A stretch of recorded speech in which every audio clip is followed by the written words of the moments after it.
dia manana antsika tsirairay avy ny fahasoavana. Ndao miomana amin'ny fiderantsika FFPN 7/70 amin'ny dimanjato sy ny FFPM fa 7/30 599 sy FFPN 39. Mbola mananatra mafy atsika ny tompo ry avana. Mananatra mafy atsika izy tahaka ny nananaran'ny apôstôly Paoly mafy amin'ny Timoty araka ny perikôpantsika androany. Mananatra mafy atsika ny tompo. Inona no ananarana atsika? Nanevaka itsika ny Timoty 2:4 ny 1:2 sy ny 1:2.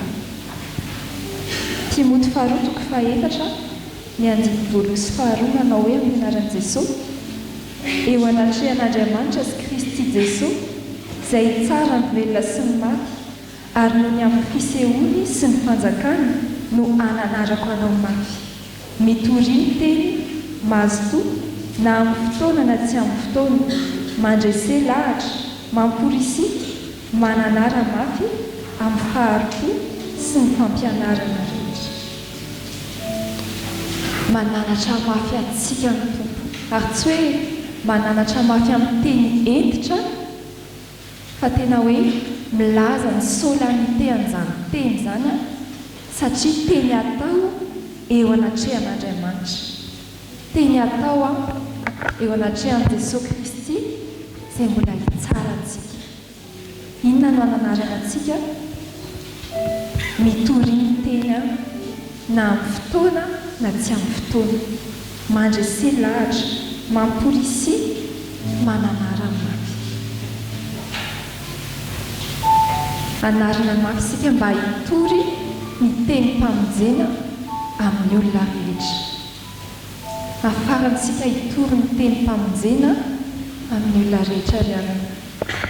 Rasika mbola mangataka amin'ny tompo ahazontsika manatanteraka an'izany dia tena ho fiderana azy ny fiainantsika.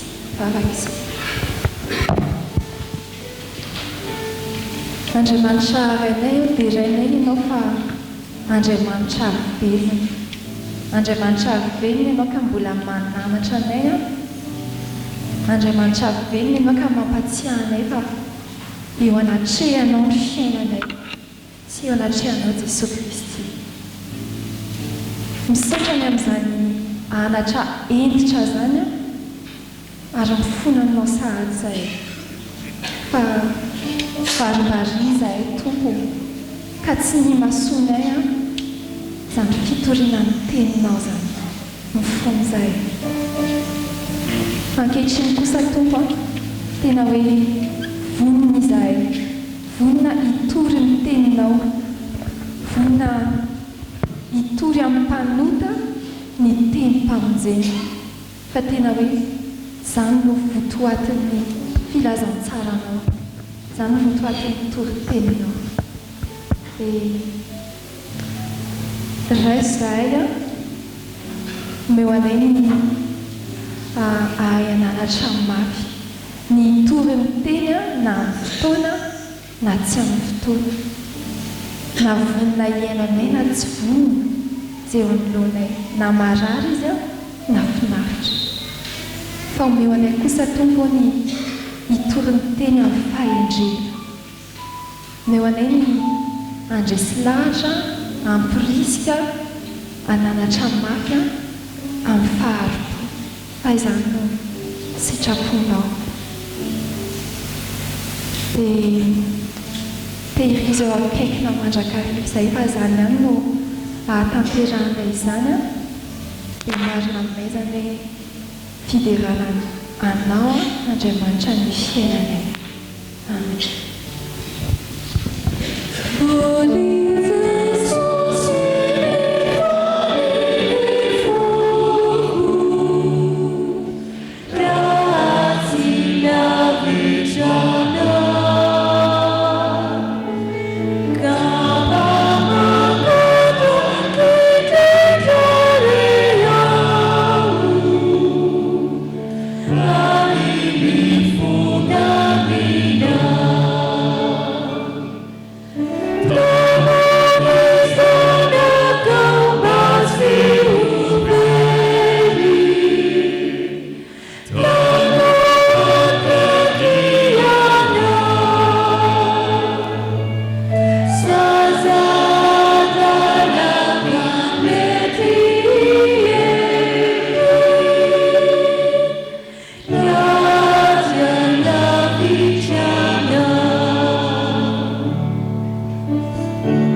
efatra ihany ny andiny fahatelo sy ny andiny fahaefatra amin'ny anaran'i Jesosy. Fa ho avy ny andro izay tsy azaka ny olona ny fampianarana tsy misy kilema, fa angidy itsofina izy dia hamory mpampianatra ho azy araka ny filana, ary ampiala ny sofiny amin'ny teny marina tokoa izy ka hivily ho amin'ny anganongano. Mbola mampahafantatra antsika ny tompo fiavana hoe ho avy ny andro izay tsy azaka amin'ny olona intsony ny fampianarana tsy misy kilema. Ho avy ny andro tsy azaka amin'ny olona ny fampianarana tsy misy kilema. Ary tena hoe ampiala ny sofiny amin'ny teny marina izy. Inona no teny marina anafarana antsika androany hoe ny saina no tokony anjaka amin'ny nofo. Ny saina no tokony anjaka amin'ny nofo fa tsy mifanohitra amin'izay. Dia ndao isika mbola mivavaka mangataka amin'ny tomba anana fahasahina hitorany teny tsy misy kilema. Vavaka isika. Mbola misaotra anao izay tompo mampahafantatra anay izay zavatra ho avy. Ary tena hoe efa tonga izany andro tsy azaka ny olona ny teny tsy misy kilema izany. Efa tonga izany ankehitriny. Dia omeo anay mpanompona ho tompo, omeo anay ny hitory ny teny tsy misy kilema, omeo anay ny hitory teny mahavonjy fanahin'olona, mampahadio ny fitondran-tenany noho ny fitarian'ny fanahinao masina. Tanteraonay zany dia ho tena kristianina, tena manana finina maro mazoto amin'izay asa fanompoana ny kinina amin'izay zany. Omeo anay ny anao teny mahavonjy fanahin'olona tsy tahaka ny mpampianatra sandoka manao izay ahafaly ny be sy ny maro fotsiny ihany. Fa omeo anay ny anao izay ahafaly anao Andriamanitra eo anatry anao izay nijoronay. Omeo anay ny anao izay ahafaly anao Jesosy Kristy. Fa tena hoe mbola ho avy ianao, ho avy hitsara. Dia ny teny tsy misy kilema ihany no hialana iny izany fitsarana ho avy izany. Fa omeo fahasahina izay tompo momba ny fanahinao masina hitorianay ny teny tsy misy kilema. Dia ilay teny mamonjy fanahy, ilay teny mampahadio anay, ilay teny mitahiry anay mandra-piaro mandray Jesosy Kristy. Kanefa tompo dia faingana ianao fa miandrandra izany fiverenana izany izay manantena anao izay.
Isika riavana no ny fahasoavana nampifahasoavana tolony ho an'ny izao fiangonana misy antsika izao azahoana mandihy indray ny anankiray amin'ny fotoam-pankalazana ny tompo noho ny jobily fa 5 taona ny fikambanan'ny dekona sy ny olona ao anatin'izany dia mamangy atsika ny ray aman-dreny mpitandrina Ravelona Nosy Mamitiny izay manampy ny tonian'ny departementan'ny fiangonana amin'izao taom-piasana izao ndeha hitsangantsika iaraha-bazy mivady amin'ny anaran'ny tompo dia amin'ny fifaliana ary izy mivady no andraisanay izao famangina masina tanterahanareo eto izao araka ny fandaminana izay natao teo anivon'ny tompon'andraikitra dia ianareo no hitondra ny afatr'Andriamanitra ato anatin'ity fotoam-pahasoavana manokana ho an'ny fikambanan'ny dekona sy ny olona eto amin'ny fitandremana isotry fitiavana ity koa ny tompony hery sy ny fahasoavana ny hamangy anareo isan'andro anafy anareo ny fanahy masina azahoanareo manatanteraka ny azakazaka izay miandry atsika FJKM ary ny fitariana tanterahanareo amin'izany ny amin'ity fotoana ity dia izy ilay efa nanomana anao ane pastera no ametraka ny teny eo ambavanao ny fahasoavan'ny tompo ho aminareo sy ny ankonanareo aoka hipetraka ny fiangonana hitarika ny fotoana dia ny avy eo amin'ny fikambanan'ny dekona sy ny olona ary hamaky teny dia toraka izany koa anio alahady 12 septambra 2024 alahady 14 manaraka ny trinité ary natokany fitandremana asotro fitiavana kosa ankalazana an'Andriamanitra no ny 5 taona ny FDL izay arahana amin'ireo dekona Pernas sy olona ary ny ankonany ibanjinana ny loha hevitra hoe mikeleza aina amin'ny asa fitoriana ny litoloji amin'ny andro fahatelo no anatanterahantsika ny fanampivavahana hitsangana isika iventy-ny faneva ny 5 taona ny fiangonana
Oi,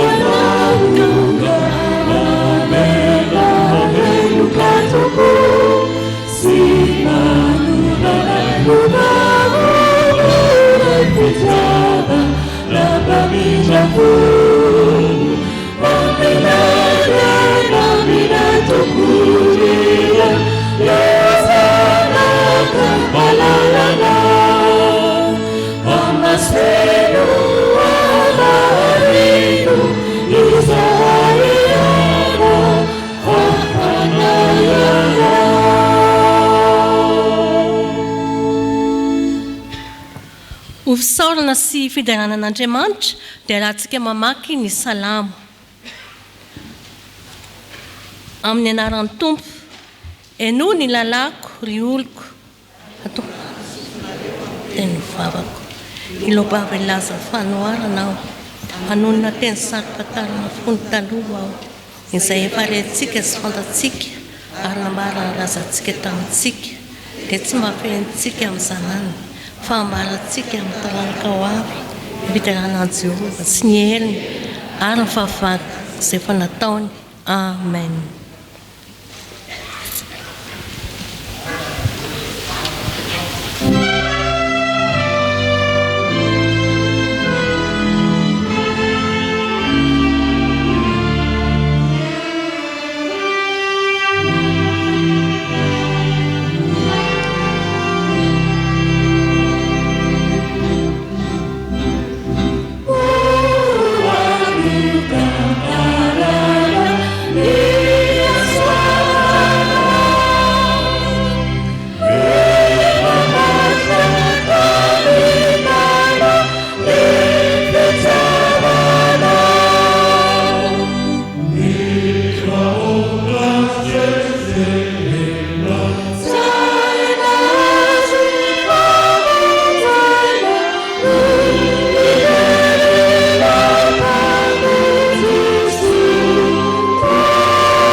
Ivavaka isika. Ry Andriamanitra ranay, miteranao zahay no ny herinao sy ny fahagagana nataonao. Misotranao zahay Tompo fa afaka miompom-bavaka sy mankalaza ny anaranao. Tsy noho ny herinay zany, fa noho ny fahasoavana sy ny famindramponao amin'ny tsirairay avy. Misotra ihany koa Tompo fa afaka mideranao miaraka amin'ny ankonanay amin'izao taonjobily ny FDL eto isotro fitiavana izao. Ny fanahy masina no amomba ny fotoana rehetra tanterahanay eto anio ka iseho ny voninahitrao. Amin'ny anaran'i Jesosy Kristy no anandratanay ny vavakay. Amen.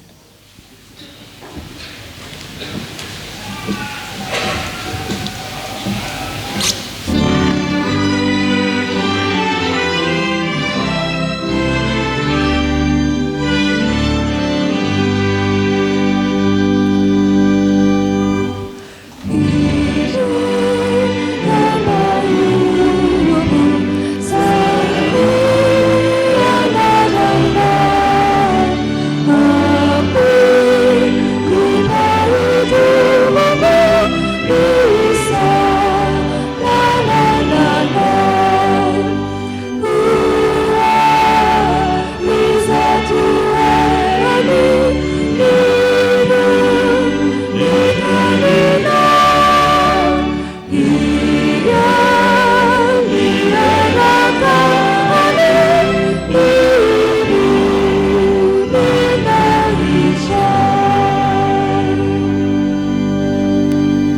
hivavaka isika.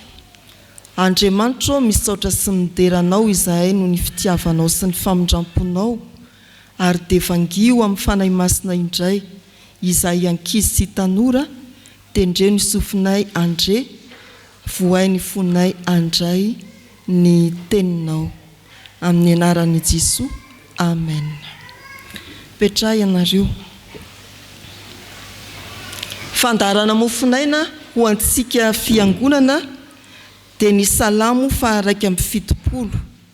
Ny salamo faha 170. Ao anatin'izany ny andiny faha 7:70. Misy taremarika amin'ny famadika fotsiny ao. Salamo faha 170, ny andininy faha 7:70. 7 sy ray dia 2 sy 7. Rehefa hitanareo dia ho vakitsika amin'ny anaran'i Jesosy manao hoe: Andriamanitra, ianao efa nampianatra hatry ny fony ao mbola tanora, ary mandraka ankehitriny dia mitory ny fahagaganao aho. Andriamanitra, ianao efa nampianatra hatry ny fony mbola tanora, ary mandraka ankehitriny dia mitory ny fahagaganao aho. Misy olona anankitelo ao amin'ny soratra masina izay tandrify izao andinin-tsoratra masina manoloana antsika izao. Mpanao salamo eto moa zany dia tsinjotsika amin'ny teny izay ambarany fa efa olon-dehibe, hatry ny fon'izy mbola tanora dia efa nampianarin'ny tompo izy. Ny ohatra voalohany ao amin'ny soratra masina dia Samuela. Mbola zaza izy dia naterindray aman-dreniny ho tezainy Eli mpaminany tany ampiangonana, ary lehibe izy dia tonga mpanompon'Andriamanitra, nitokisan'Andriamanitra. Ny faharoa dia Jesosy Kristy. Rehefa tonga teo amin'ny faha 12 taonany izy dia nazoto ary liana tamin'ny fampianarany raby. Fantatsika ny tantaran'i Jesosy fa tonga tamin'ny fanompona faratampony izy dia ny fahafatesany teo amin'ny hazofijaliana mba hamonjena n'izao tontolo izao. Ny fahatelo ohatra kaiky ao anatin'ny perikopa amin'ity an'ity tantarany Timoty izay voambaran'ny soratra masina fa fony vao zaza dia nahalala ny soratra masina, ary rehefa lehibe izy araka ny hafatra ataon'i Paoly ao amin'izao perikopa androany izao dia tonga mpanompon'Andriamanitra nametrahana fitokisana hitondra fiangonana. Ireo ohatra amin'ny tantarany soratra masina, fa tsy nijanona eo zany tantara fitombon'ny olona hanjary ho mpanompon'Andriamanitra zany. Nisy ankizy atao hoe Roland, raha mifanandrify ny anarany dia mialatsiny. Tena tia fianarana izy, ary tsy hoe ny fianarana an-tsekoly ihany fa tiany koa ny mianatra sekoly alahady. Ny taom-pianarana any an-tsekoly dia efa nisokatra fiandohan'ny septambra ny akamaroany. Taom-pianarana sekoly alahady dia nosokafana omaly raha ho an'ny sodaparitany misy atsika, ary tamin'ity alahady tia ho antsika eto amin'ny fitandremana. Eo am-panombohan'ny taom-pianarana dia mahazatra ny mpampianatra hatramin'izao ny mampandray taratasy kely ny mpianatra dia ilazana ny dinidinika. Fa ny mpampianatra ny Roland teo am-panombohana taom-pianarana tany an-tsekoly nampandray taratasy kely ny mpianatra rehetra ray kilasy taminy dia nanao hoe aseho iantsary ny asa tianareo atao rehefa lehibe. Saina mikendry tanjona mieritreritra ny ho avy dia ny mbola kely ny ankizy. Tsena tsy sahirana mihitsy Roland fa ny sary nataony dia sarina lehilahy lehibe anankiray manao akanjo milamina sy madio tsara ary mitondra boky maintimainty misy sisiny menamena tahaka an'izao hitantsika izao. Ny mpampianatra ny Roland dia tsy mpivavaka. Rehefa namadibadika ny taratasy ny mpianatra izy dia tonga teo amin'ny taratasy misy ny sary nataon'ny Roland ary gaga hoe inona ary ny tiany Roland ho lazaina amin'ity sary ity. Napetsony Roland azavao amiko inona ny tiany ho lazaina amin'ny sary. Dia zaho Roland te hitory ny filazantsara any arinany rehefa lehibe. Zay ny asa tiako atao. Fa manina ianao tsy tianao polisy, na tianao dokotera, na ho mpanamory fiaramanidina. Tsy ratsy zany hoy Roland. Ny polisy dia miantoka ny fandriam-pahalemana. Fa izaho raha mitory ny filazantsara dia hanambarany Jesoa ilay mpiandry tsara. Ny dokotera dia mitsabo ny marary. Fa izaho raha maniry ho tonga mpitory ny filazantsara dia te hilazan'i Jesoa Kristy ilay mpanasitrana. Ary mpanamory fiaramanidina dia fantatro tsara, mpitondra mpandeha eny anabakabakeny. Fa izaho raha hanao mpitory filazantsara dia hanoro ny lala mahitsy ho an'ny olona ahatongavany ao amin'Andriamanitra. Gaga be raha matompam-pianatra. Ary saintsainany zany eritreritry Roland zany foana izy. Volana vitsivitsy taty aoriana dia resy lahatra atao batisa raha matompam-pianatra efa lehibe. Fa i Roland kosa taona vitsivitsy taty aoriana dia tena tonga tompona andraikitra ambony teo amin'ny fiarahamonina, ary indrindra mpanompon'Andriamanitra teo anivon'ny fiangonana. Izay ny tantaran'ny Roland, tia fianarana ary tia mianatra soratra masina. Ho anao anontaniana ry ankizy sy tanora, anao inona ianao rehefa lehibe eny amin'ny fiarahamonina, ary efa mba neritreretinao ve ny anjara fanompoana mahatsiritra anao ka tianao mba ho tanterahana eo anivon'ny fiangonana. Valio aneritreritra fa fandinika izany eo ampiandohan'ny taom-pianarana any an-tsekoly. Fieritreritra indrindra ety ampiandohan'ny taom-pianarana sekoly alahady. Fanompoana toy inona no tianao sy heverinao mba hatao eo amin'ny fiangonana? Asa mandrara toy inona no andraisanao andraikitra eny amin'ny fiarahamonina? Rehefa lehibe ianao, apetrao amin'ny tompo ny fikasanao. Ivavaka isika. Ankizy sy tanora izahay, eny olon-dehibe tokoa azy. Tao aminao, eritreritra ny tenin'ny mpanao salama manao hoe ianao efa nampianatra hatry ny fombola tanora ary mandraka ankehitriny dia mitory ny fahagaganao ao. Irao ny fanahy masina hampianatra anay, hampaharitra ny teny ao anatinay, hiheveranay tsara izay asa fanompoana iantsonao anay. Rahatra izay lehibe izahay, ary tsy hanaovanay ambanin-javatra koa ny tanjonao Andriamanitra momba anay eny anivon'ny fiarahamonina. Ampio ary izahay mba hatody tsara ny fianaranay any an-tsekoly, ary havita tsy misy antsirambina koa ny fianaranay ny soratra masina ao amin'ny sekoly alahady. Misaotra Jesosy zokinay io. Amen.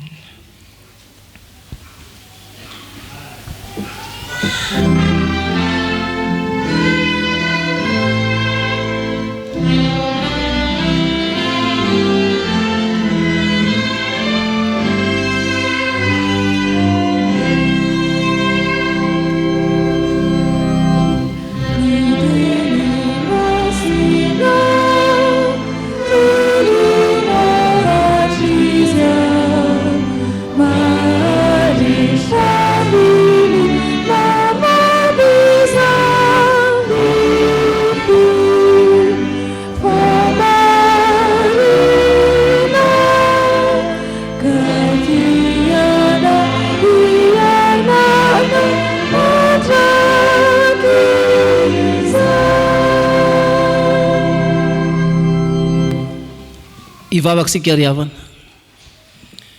Ry Andriamanitra rainay eo, misy saotra anao izahay fa mbola nomenao izao fotoana izao, azahoanay mamaky sy miaino ny teninao.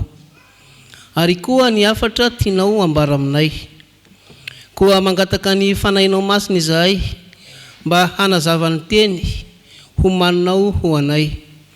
Io ny mpamaky mba tsy hisy ho latsaka na hanadiny ny teninao. Io ny mpitondra ny afatrao mba ianao no anendriny lelany, ka izay tianao ambara aminay no aoka ho heninay.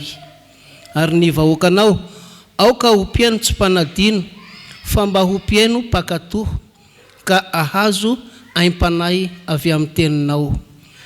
Amin'ny anaran'i Jesosy no ivavahanay. Amen.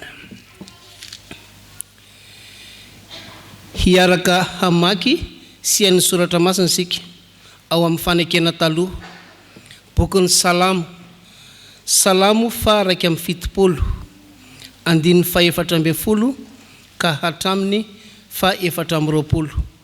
Rehefa hita dia ho vakiana amin'ny anaran'ny Tompo. Fa izao kosa dia hanatena mandrakariva ary hitombo lalandava ny fiderako anao. Ny vavako hitoro ny fahamarinanao sy ny famonjenao mandrakariva fa tsy fantatro ny isany. Ho entiko ny asa lehibe nataon'i Jehovah Tompo, hampatsiaro ny fahamarinanao aho dia ny anao ihany.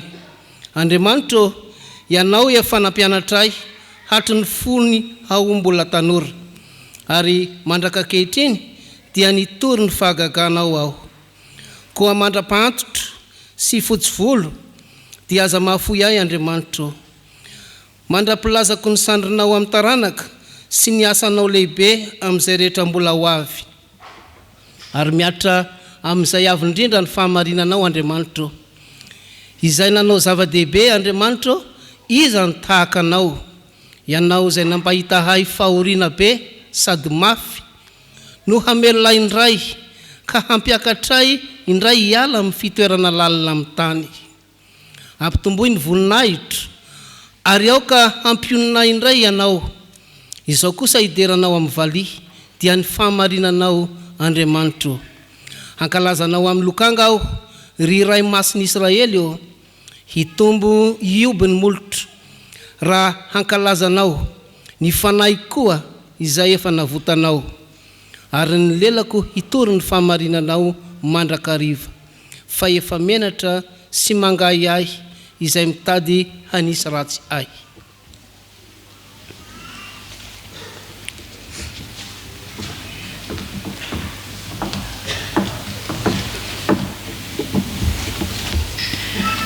Ho tohizansika ny famakiana ny soratra masina ao amin'ny fanekena vaovao, filazantsara araka ny Lioka toko 420 andininy 520 ka hatramin'ny 420. Ary ho faranantsika ny famakiana ny soratra masina ao amin'ny epistily faharoa an'i Timoty faharoa toko 4 andininy 1 ka hatramin'ny 9.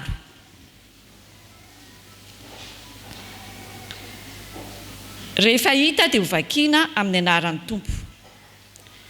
Ary ny anankiray tamin'izay niary nipetraka ny anana taminy dia nandray izany ka nanao taminy hoe sambatra izay hinana ao amin'ny fahazakan'Andriamanitra. Fa hoy Jesosy taminy, nisy olona anankiray nanao fanasana lehibe ka nanasa olona maro. Ary naneraka ny mpanompony izy tamin'ny fotoana fisakafoana ilaoza amin'izay fanasaina hoe andeha fa efa voavoatra izao ny fanasana. Fa izy rehetra dia nitovy saina ka samy nanao fialana. Hoy ny voalohany taminy, efa nividy tany aho ka tsy maintsy mandeha izaho azy. Masina ianao, ekeo ny fandavako. Ary hoy ny anankiray koa, efa nividy 10 aho ka andeha mantatra azy. Masina ianao, ekeo ny fandavako. Ary hoy ny anankiray koa, efa napakabady aho ko amin'izany tsy afaka mankany. Ary noho tonga ilay mpanompo dia nambarany tamin'ny tompony izany. Dia tezitra ny tompo-trano ka nanao tamin'ilay mpanompony hoe mandeha hanafaingana ho eny amin'ny alambe sakely-dalana eto an-tanàna, ka ampidiry ny malahelo sy ny kilemaina sy ny jamba ary ny mandringa. Ary hoy ilay mpanompo, tompoko, efa natao izay nandidinao ary mbola tsy feno ihany ny trano. Ary hoy ny tompo tamin'ilay mpanompony, mandehana ho eny amin'ny alambe sy ny sisim-boly ka tereo ny olona hiditra mba ho feno ny tranoko. Fa lazaiko aminareo, sisa nananandroko ireny olona nasaiko ireny na dia iray akory aza.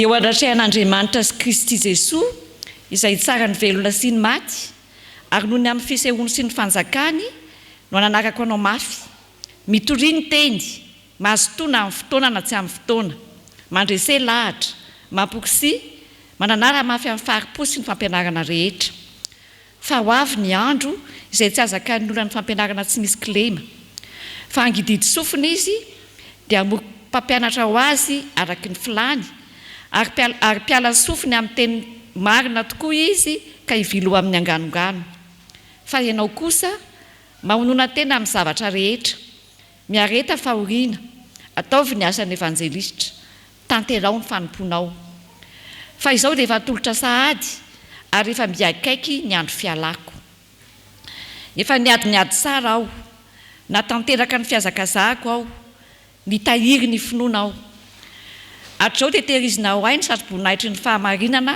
izay omeny tompo tsara marina ho ahy amin'izay andro izay ary tsy ho ahy ihany fa ho an'izay rehetra tia ny fisehoany koa amen.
mbola ampitomboana amintsika mandrakarivana ery havana ny fahasoavana momba ampiadanana avy amin'Andriamanitra ray sy Jesosy Kristy tompontsika.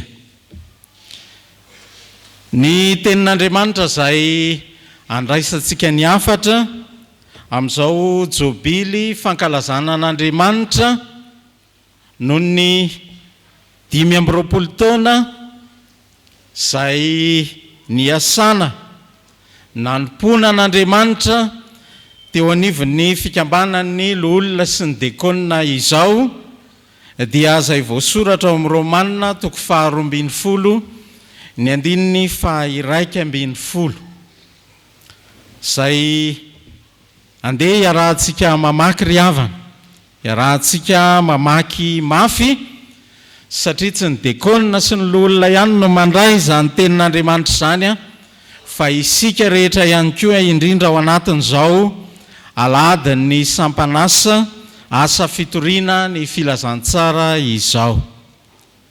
Dia ry havana ovakitsika amin'ny anaran'i Jesosy izany. Mazotoa fa aza malaina ary aoka ahafana fo amin'ny fanompoana ny tompo. Mazotoa fa aza malaina ary aoka ahafana fo amin'ny fanompoana ny tompo. Ivavaka isika. Jesosy misaotra anao zahay fa ianao no lohan'ny fanompoanay.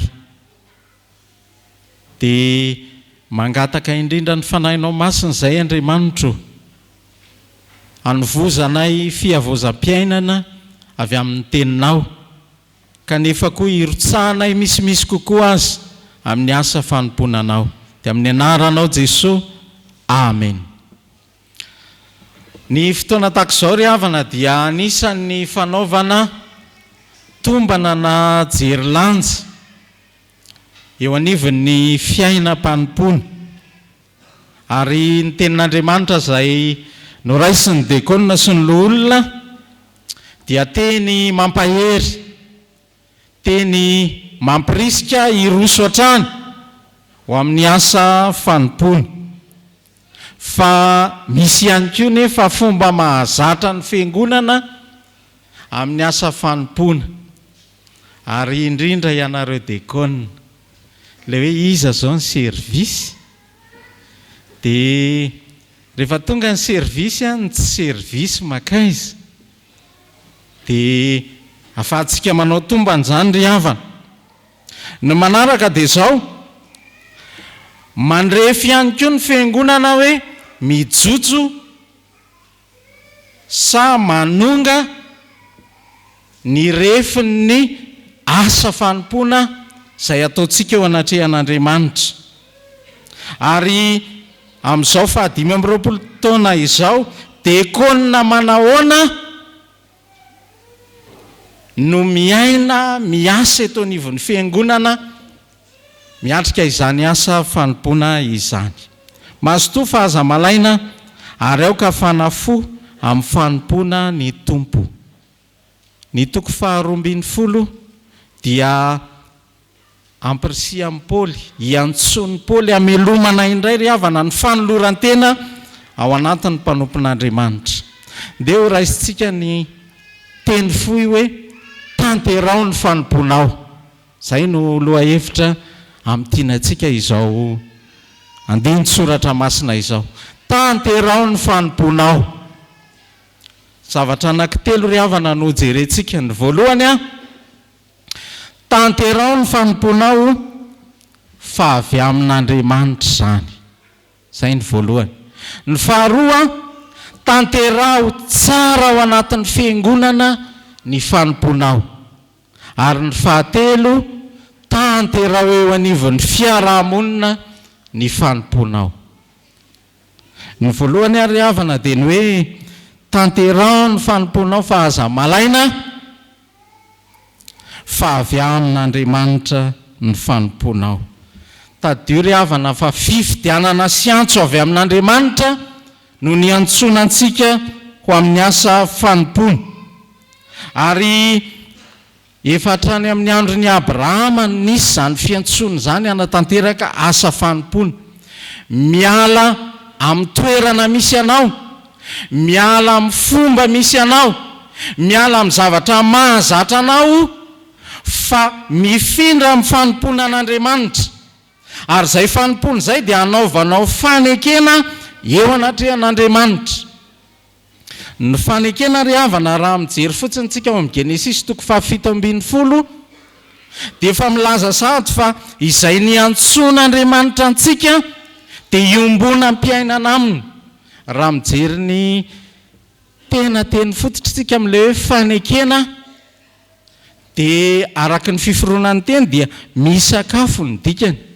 Izany hoe miara-belona amin'Andriamanitra, miara-miombinaina amin'Andriamanitra, ary izany ny tanjona ny antsonantsika ry havana. Ary izany no anaovantsika fanekena mba hanompoana an'Andriamanitra. Zava-tsarobidy izany ry havatra, miara-miombina amin'Andriamanitra, mandray fahasoavana avy amin'Andriamanitra. Faharoa dia izao, le fanompoana asiana tanterahantsika io dia izao, tena fanompoana vokatry ny fitiavan'Andriamanitra antsika. Ary amafisin'ny Paoly mandrakariva ato amin'ny epistiliny izany, ny fahasoavan'Andriamanitra, ny fitiavan'Andriamanitra no mato izao antsika. Vitan'Andriamanitra ry havana ny asana, ary tena asan'Andriamanitra ny ahary sy hanavao izao tontolo izao. Saingy izao fitiavan'Andriamanitra io-mpanjakana amintsika no izarany amintsika izany asa fanompony izany. Mizara asa, mizara fanjakana amintsika Andriamanitra. Ka ny antsonanao dia izao, handeha hiara iasa, handeha mba hamoa, handeha hanatanteraka ny asan'Andriamanitra hitondra vokatra noho izany antson'Andriamanitra eo amin'ny asa fanompona izany. Mahay tsara isika ary tsenjery ny Jaona 5:10. Izao ny voaloboka, ianareo ny sampana rehetra izay miray amiko dia mamoa be izy. Izany le fitiavan'Andriamanitra ry havana zarainy amintsika. Ny fahatelo ao anatin'izany mahazava-tsarobidy hoe avy amin'Andriamanitra ny antso dia izao, tena notoloran'ny fahefana isika, notoloran'ny fahefana isika. Dia inge jerentsika ny Luka 5:7, Luka 5:7. Ny andininy voalohany sy ny andininy faharoa, raha ny antsony 12 izy. Ary Jesosy ny antsony 12 eo aminy ka nanome azy inona? Hery sy fahefana hamoaka demon'ny rehetra sy hanasitrana ny aretina rehetra. Ary izy naniraka ireo handeha tory ny fanjakan'Andriamanitra sy hanasitrana ny marary. Tsy hoe mandehandeha foana isika ry havana, fa misy zava-tsarobidy avy amin'Andriamanitra nomena antsika amin'ny asa fanompona tanterahantsika dia fahefana. Ary raha mahavita zavatra isika ry havana tsy noho ny herintsika na noho ny amintsika fa noho ny avy amin'izy, noho ny avy amin'ny fahefan'Andriamanitra. Zava-dehibe izany ry havana ary sarobidy eo anatrehan'ny asa izay tanterahantsika. Mandehana any amin'izao tontolo izao ianareo, mitoriany filazantsara amin'inona? Amin'ny olombelona rehetra. Izany hoe irana isika hanatanteraka asa eto amin'izao tontolo izao, ary hanana fahefana eo amin'izay asan'Andriamanitra tanterahantsika. Koa eto ary havana dia mampatsiaro antsika indray, rehefa manatanteraka asa fanompona isika, rehefa mibaiko ny tompo, satria izay lehibe rikeo-pandroany ao amin'ny Timoty, mitoriany filazantsara. Rehefa anatanteraka asa fanompona isika dia nahazo fahefana. Tsaro fa avy amin'Andriamanitra izany asa fanompona izany, sarobidy amintsika izany, saropady izany, ary zava-dehibe ao amin'ny fiainantsika ry havana ny antson'Andriamanitra antsika. Dia hoy Paoly eo amin'ny Timoty 2 manomboka eo amin'ny 9. Noho izany dia mampahatsiaro anao mba hamelomanao ny fanomezam-pahasoavana avy amin'izy, avy amin'Andriamanitra ao anatinao tamin'ny fametrahako ny tanako. Fa tsy nomen'Andriamanitra fanahy osa isika, fa fanahy mahery sy fitiavana ary fahonona ny tena. Zava-dehibe ry havan'izany. Avy amin'Andriamanitra io asa fanompony io sarobidy io, koa dia tanterao ary aza endrasana olo-kafa, aza manilika amin'ny olo-kafa fa velomy hatrany. Zany hery ny fanahy masina manome fanomezam-pahasoavana, manome fahasoavana tsy hitalany ao amintsika tsirairay avy zany. Ny faharoa ry havana rehefa hoe tanterao ny fanomponao dia zao, tanterao eo amin'ny fiangonana zany. Ny fiangonana ny tenan'i Kristy ety an-tany, ary izany no ny antson'Andriamanitra antsika iombona ho amin'ny fanompona. Jesosy Kristy no lohan'ny fanompontsika, ary izy koa no lohan'ny fiangonana. Ary nandray fanokana isika ry havana tamin'ilay nandray fahefana teo dia hijoro vavolombelona, dia mitondra fiombonana ao anatintsika zany fanompona eo anivon'ny fiangonana izany. Maty ny finoana tsy misy asa ho eny epistiliny Jakoba. Misy kristiana ry havana fiangonana manadroadro, indrindra antsika efitsika amin'izao fotoana ny hoe ao aminareo ao ohatrany resaka volany aho tsia. Tsy zany ry havana, fa avy amin'ny fitiavan'Andriamanitra anao dia miasa ianao mba hitombonao ho amin'ny finoana. Ary zay no refy ny asanao ry havana no ahitana hoe manahoana ary ny asan'ny finoana nananao.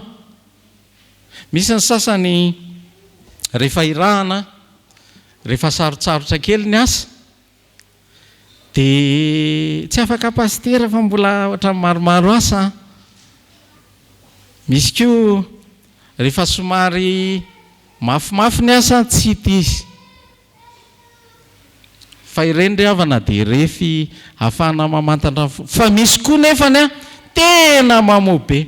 Nisy katekista anankiray izay any amin'ny faritra Vonizongo iny, dia izy tena sahirana. Fa izao ry havana, rehefa fivoriany synodam-paritany na sampana io katekista, rehefa asa mila aina satria izay no ananany io katekista, manatanteraka ny asa eo anivon'ny fiangonana. Tena ato amin'ny fiangonana ry havana anao natanterahana ny asa ary mieza mikeleza aina fatratra mba ahatonga antsika hitombo amin'ny finoana, anana fiombonana amin'ny Jesosy Kristy izay loha mitarika antsika. Misy ihany koa ry havana manao izay andemenan'ny fiangonana ankehitriny, ary indrindra ianareo tanora, misy fitaizana ataon'ny olona ankehitriny hoe Jesosy Kristy oui, fa ny fiangonana non. Dia tezaina amin'ny fihetsiketsehana samihafa ny kristianina. Tsia, inona ny fiangonana? Vatan'ny Kristy, tenan'ny Kristy ety an-tany ny fiangonana. Izay vahanareo ety an-tany dia vahana ny an-danitra. Zava-dehibe ry havana ny asan'ny fiangonana. Ary zay no ifampizarana amin'ny dekona. Asa moa na misy ny fampizarana amin'ny faritra, fa tamin'ny fiangonana netiko taloha dia misy faritra efatra ao anatin'ny fiangonana. Misy an'izay mbola tadidiko volom-bavaka faharoa, fa tena mazoto ny dekona tamin'izany, dia mamangy, mitsidika, miaraka amin'ny mpitandrina. Zay tokoa moa le fanekena hoe ho namana mpitandrina, tena mazoto. Fa misy faritra anankiray rehefa tena mila dekona ianao dia mitalao mihitsy, andao rea, andao rea. Dia ala atao ren'izay dia ohatsy zany verina mianatra indray aloha tsika, andao hiofana indray ny amin'ny hoe asa fanompona.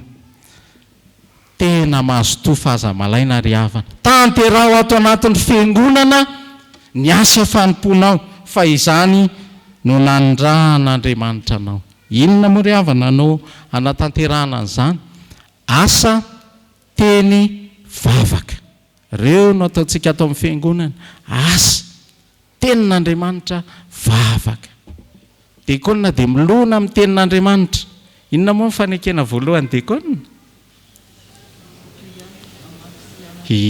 Tena soratra masina zay ny voalohany, eo ny vavaka zay iombonantsika, ary ny farany ny asa, ary zay no ampirisihana antsika ataovy ny asa eto anivon'ny fiangonana. Fahatelo ry havana, ampirisihany Paoly ihany koa ny mpanompon'Andriamanitra dia izao: tanterao eo amin'ny fiarahamonina ny asa fanomponao. Tanterao amin'ny fiarahamonina ny asa fanomponao. Ny vinan'ny FJKM amin'izao fotoana dia ny hoe fitosy filazantsara ny nosy Madagasikara. Dia misy toy filazantsara manova ny tantara. Manao asa misiona isika ry havana. Isika izao zany mandimby ny asan'ny misionera, ary ny fitoriana filazantsara atrehantsika amin'izao fotoana dia mivelatra amin'ny fiarahamonina.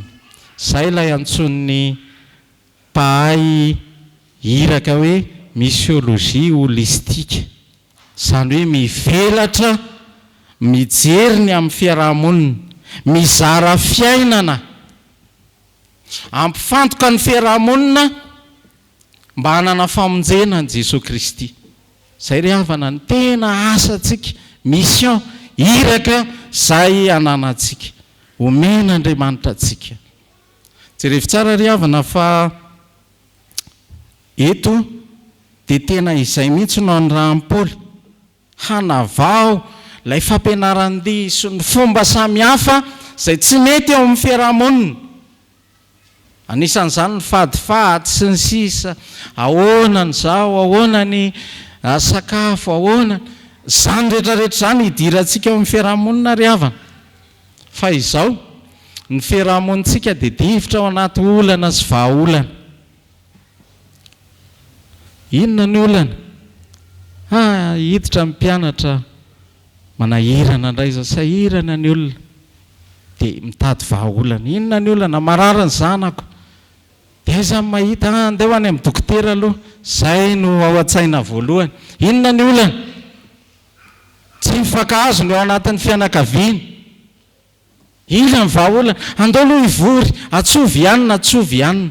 Fa tsy mba ao anatin'ny olona ny hoe andeha ho aiza? Anatona an Jesosy Kristy. Fa tsy ao anatin'ny olana sy vahaolana no ahitana rariny. Jesosy Kristy no fiainam-baovao an'izao tontolo izao. Ary zany ry havana ny tantarantsika protestanta, ary haintsika tsara ny tany amin'ny taona 500 tany ho any, ny tantaran'ny Genève, dia tena tahaka izany. Tototra ao anaty olana sy vahaolana ny fiainan'ny fiarahamonina. Fa zao rehefa niditra ny fanitsim-pivavahana dia tena nandroso tafapakatany amin'ny fiarahamonina ny fampandrosoana. Dia ampirisihana antsika kristianina, aza malaky mitsikera, aza malaky raha zao ianao voaketsy dia mahita etsy amin'ilay zordi retsy, mahita olona mitsindroka dia ahoana ny fihetsika ao? Manao hoe dain ve? Dain? Tiana io varimasaka io ve no haniny? Fa olombelona tian'Andriamanitra ireny ry havana. Ary andrahana antsika dekonina izany, satria faritra nomena antsika. Mikeleza haina, aoka hafana fo, aza malaina. Fa mba midira koa amin'ireny ny angaran'ny fiarahamonina ho isika, mila vonjy eny an-tsisin'ny fiarahamonina ireny. Dia ireny indray no avy ireny mba hanana an Jesosy Kristy. Ary zay ry havana aza kivikivy fa ny fiarahamonina no tena andrahan'i Kristy antsika. Engany ho amintsika izany teny zany, hanao sarobidy izany asan'Andriamanitra izany indrindra ho anareo dekonina amin'izao 5 taona ho avy izao indray.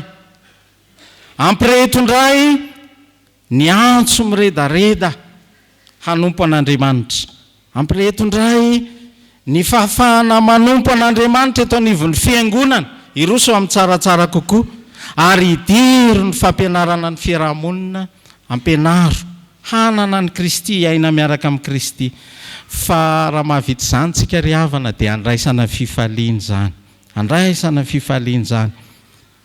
Amin'ilay teny tao amin'ny Luka 10 teo dia nahitantsika ny hoe ary ny fitopolo lahy niverina tamin'ny fifaliana ka nanao hoe Tompo, na dia ny teminy aza dia naninona ozy, nanahika anao noho ny anarana. Fifaliana zany. Ny faharoa dia izao andraisana fiadanana zany asa fanompony zany. Hoy izy tamin'ny fiadanana ao anareo, tahaka ny nanindray ihany no handrahako anareo kosa. Jaona 2:20 ary farany dia izao anantenanao fiainana mandrakizay io ry havana, tsy hoe mitotototo fotsiny ianao, tsy hoe miasa fotsiny ianao, fa zao hoy Jesosy, ary aza hoy ny tenin'Andriamanitra, ary aza mba ketraka amin'ny fanaovan-tsoa fa amin'ny fotoan'andro no hijinjantsika raha tsy reraka isika.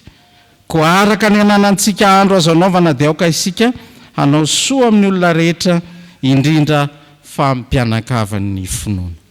Mahazo toa aza malaina ary aoka fanafoa amin'ny fanompoana. Ny Tompo ridekonao tanterao ny fanomponao. Amen.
Aoka ny fotsika iombona amin'izao vavaka izao.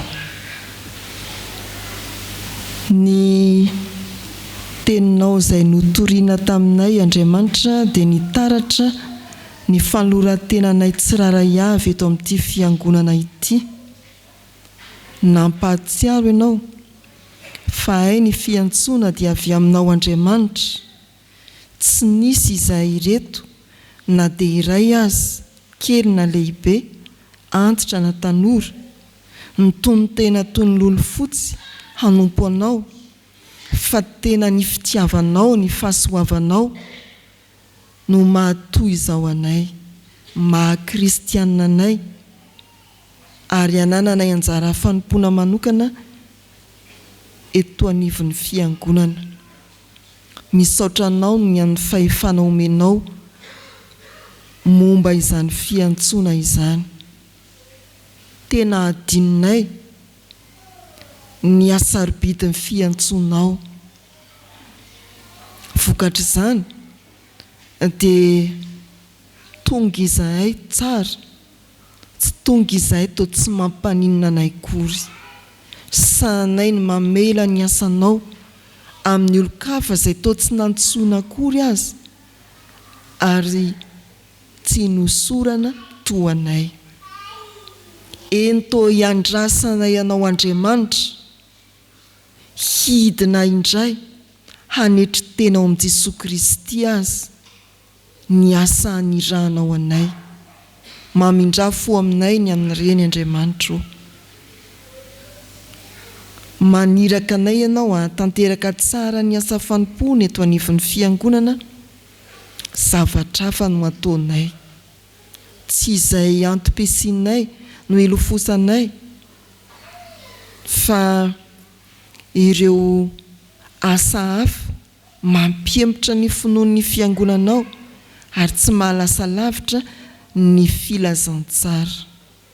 Avelao ny elokainy amin'ireny fa tsy atao anaty rindrina efatry ny fiangonana ihany no andefasanao anay mba hanompo eny anivon'ny fiarahamonina indrindra koa ny andry anayka ireo asa misiona samihafa ny amin'ireo mila vonjy misy zany eto amin'ny fiangonana saingy tsy nataonay ho zava-dehibe mangatapa-melany amin'ny tsy fahatanterahanay ny asanao eo anivon'ny fiarahamonina izahay.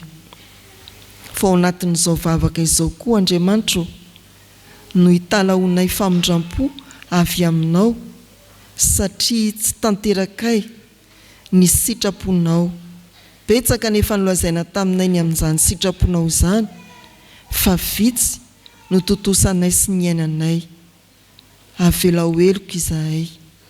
Mamindra fo amin'ny firenenay, mamindra fo amin'ny fiangonanao manerana ny tany sy ny fiangonan'i Jesosy Kristy eto Madagasikara. Jesosy Tompo, mianoka mamaliny vavakay, aza ela Andriamanitra, ny famindramponao no andrandrainay. Amen.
Ho antsika izay ny haiko tokoa ny fahotantsika teo anatrehan'ny Tompo ary ny bebaka marina tokoa mitsangana andray ny teny somafaly atolotry ny Tompo antsika ho famelana ny herintsika. Hoy ny Tompo, ampionony ny oloko hoe Andriamanitra reo, mitority ny somafaly amin'ny Jerosalema ka lazao aminy fa vita ny adiny sady voavela ny elony. Ary efa nandray indroa eny tamin'ny tanan'i Jehovah izy ho valin'ny fahotana rehetra nataony. Fa izay miandray an'i Jehovah dia mandroso ely kosa, elatra no hiakarany tahaka ny voromahery. Hiazakazaka izy nefa tsy ho sasatra, andeha izy nefa tsy ho reraka. Ambara amin'ny anaran'ny Tompo fa voavela ny elon-kareo no ny anaran'ny masina mideran'ny Tompo. Amen.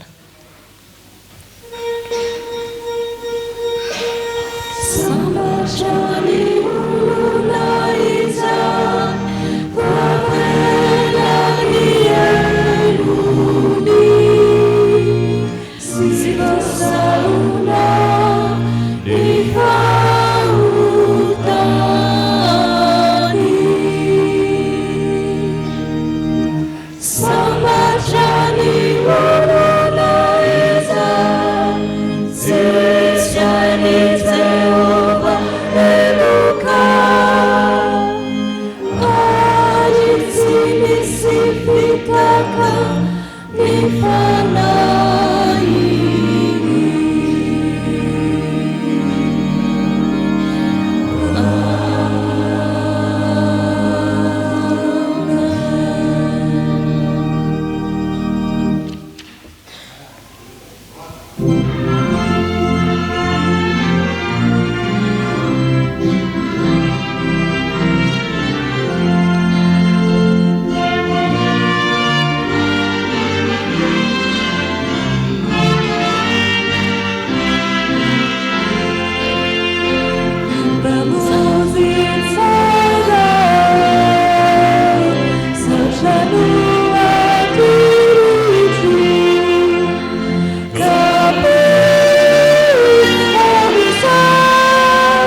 antsika izay voavela heloka dia andeha amparatsika ampahibe maso ny finoantsika araka ny fanekempinoana laharana fahatelo. Mino an'Andriamanitra raitsy toa aho izay mpanao ny lanitra sy ny tany. Andriamanitra jefitiavana, Andriamanitra jefitiavana. Andriamanitra dia manjaka hatramin'ny taloha indrindra ka ho mandrakizay. Andriamanitra dia mampiseho ny fitiavany antsika, fa fony olona mpanota isika dia maty hamonjy antsika Kristy. Mino an' Jesosy Kristy izany lahy tokana tompontsika aho, tonga izy hitady sy hamonjy ny very. Izy ny lalina sy fahamarinana ary fiainana. Izy dia tsy miova ho maly sy anio ary mandrakizay. Mino fanahy masina aho, izy no manambara ny fanahitsika, fa zanak'Andriamanitra isika. Fanahy iray ihany nanaovana batesantsika rehetra ho tena iray. Ny fandraisana izay hoety mandresy izao tontolo izao dia ny finoantsika. Tompo ampitomboany ny finoanay. Amen.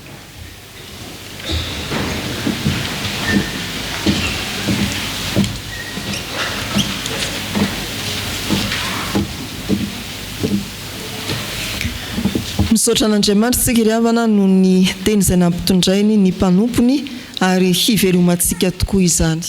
Ho amin'ny asa vavolombelona ary izay ifanatrehantsika, ifanotroanantsika amin'ny reto ray aman-dreny diakona sy loholona eto amin'ny fiangonana dia hanao ny hira fanevany 520 taona izao fikambanan'ny diakona sy ny loholona aorian'izay dia isy ny fanonona anarana sy fanorana mari-pankasitrana ho an'ny tsirairay fakatsary omban'ny ankonana. Aoka hitsangana ianareo.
Misaotra an'Andriamanitra isika ry havana ny amin'ity fotoana sarobidy ahafahan'ny diakona sy ny olona ary ny ankonany iseho anatrehan'Andriamanitra noho ny amin'ny jobely volafotsy 520 taona ny fikambanana. Koa satria Andriamanitra ny filaminana sy firindranany Andriamanitsika dia omena ny fisotran'izany fizarana mari-pankasitrahana izany. Isy voambolana roa izay hoentsika eto dia ny hoe miomana sy ny hoe mandroso. Rehefa hoe miomana zany hoe entsika ny anarantsika dia mandroso ato amin'ny ankavanan'ny altara ato isika miaraka amin'ny ankonantsika. Zay zany hoe miomana. Fa rehefa hoe mandroso kosa dia mandroso miaraka ny mpitandrina eto aloha eto a makasary dia mandrotsaka ny rakim-pahasoavana isika tsara zany a raha toka rehefa makasary tsika dia mba manala ny aro vava sy orona aloha mba ho fahatsiarovana endrikitsika feno arak'izany dia manasany pasteur etsy mitohatra mandroso pasteur eo amin'izana tohatra fa eo ambony atompoko eny tompoko dia atononona dia nymeloha ny ramatoa sy ilay matoa isany a ary ny loholona no alefa dia meloha dia eny tany antenany ihany koa moa dia hitantsika fa misy ny loholona na ny dekona izy mivady no miaraka miombona fanompona dia mirindra arak'izay ny fiantsoana azy a zany hoe mifanantona atsona avy hatrany a ireo mpivady a zay dekona sy lolona dia mihaino tsara ny anarantsika zany tsika iroso avy hatrany ay tonton erika koa zany atsony ianao tonton erika makeo akaiky ny pasteur mandroso ianao tonton erika eo akaiky ny pasteur zany a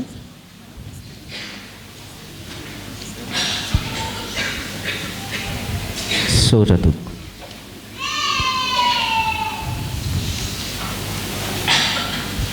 mandroso andria solomahefa vololona miomana rahary malala voanginy irina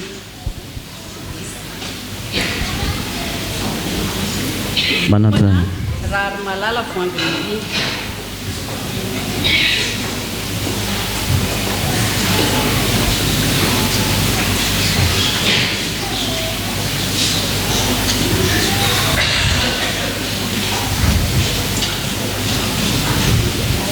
mandroso rahary malala voanginy irina miomana rakoto arinivo tiana very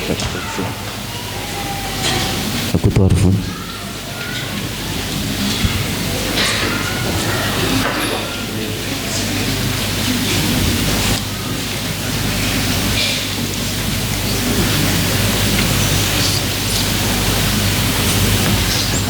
mandroso rakoto arivony tiana vero miomana ralizanany claire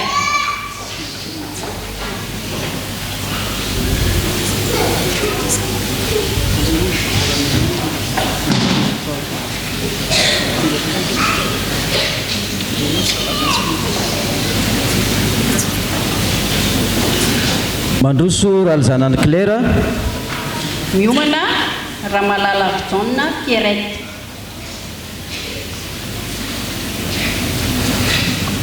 afaka mandroso ety amin'ny miomana zany ny vady aman-janaka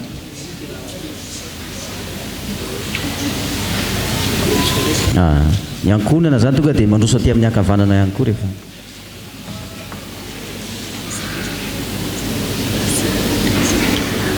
mandroso raha malala jaune pierrette miomana raha mavoarisoa kalasaondra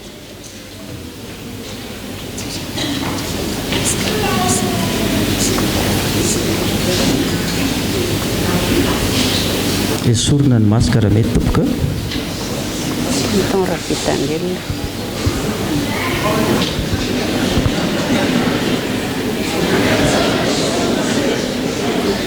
napidiriny eo aminy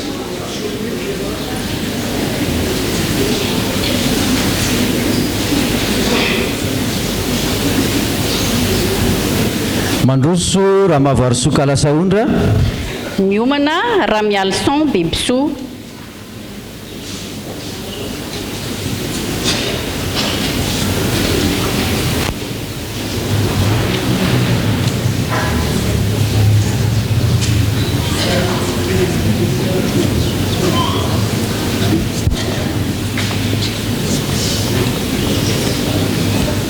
mandroso raha mialson bebisoa miomana raha miara-manana hanitsoa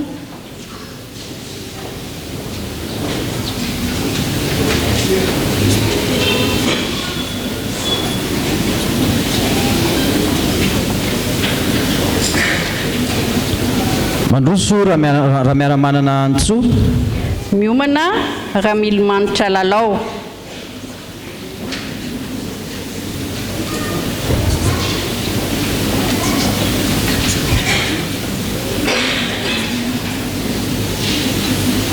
mandroso raha milomanitra lalao miomana ranaivo malala ny aina.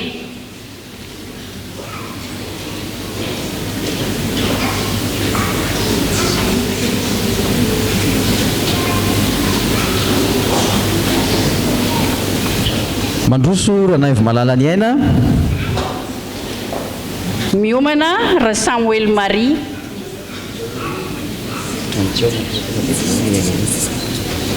miomana ra Soamananjara Emilie.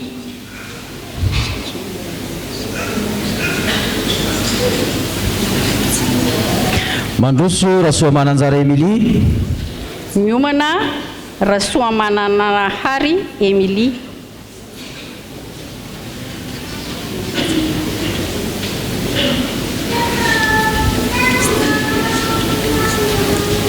mandroso ra Soananary Emilie. miomana ra Veloarsoa Christine.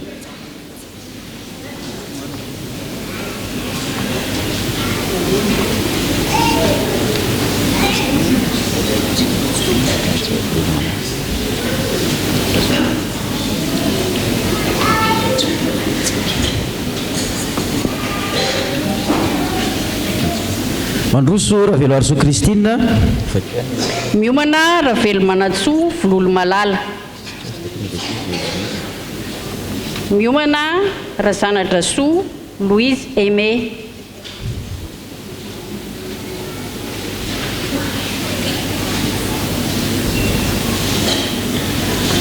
mandroso ra Zanadrasoa Louise Aimé. miomana ra Zanapringa Saondra Irène.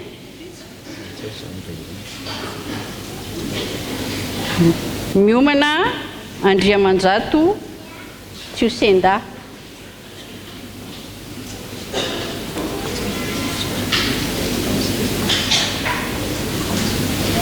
mandroso Andriamanjato Tsiosenda. miomana Andriamitombo Emmanuel.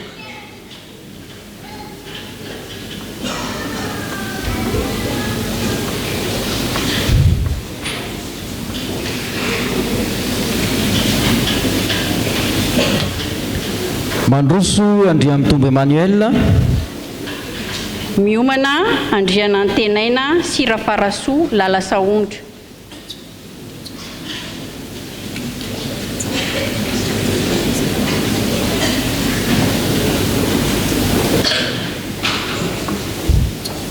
anterina trano fa rehefa hoe miomana dia mitsara rehefa tonga dia atao amin'ny akavanana ato ny akonana rehetra iseho a.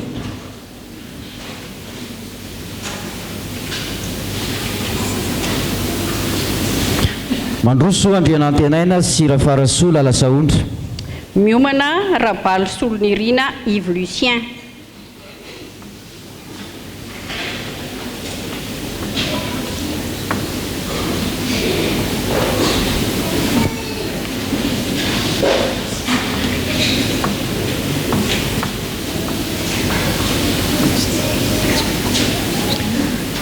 mandroso Rabary Solonirina Yves Lucien. miomana Rabevaza Élisée Andrianapalila sy Ranoro Arimanitra Elinirina.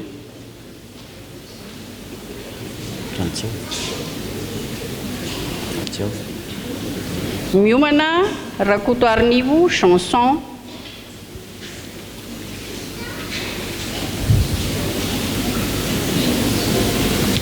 mandroso Rakoto Arnivo Chanson. miomana Rakoto Maharo Rufin William.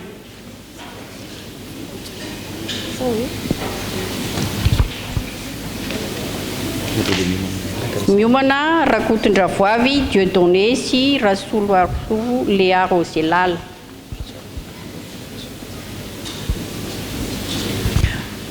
mandroso Rakotondravoavy Dieudonné sy Rasoloarsoa Léa Roselala. miomana Ramarola Ainanirina John.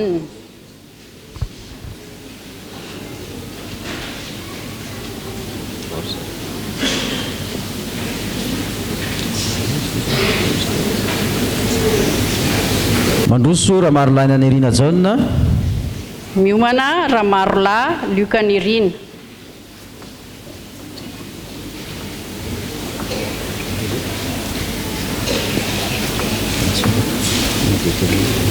miomana Rambaro Hery Jean José. mandroso rambalo ery Jean José. miomana Randriamanjato Noely.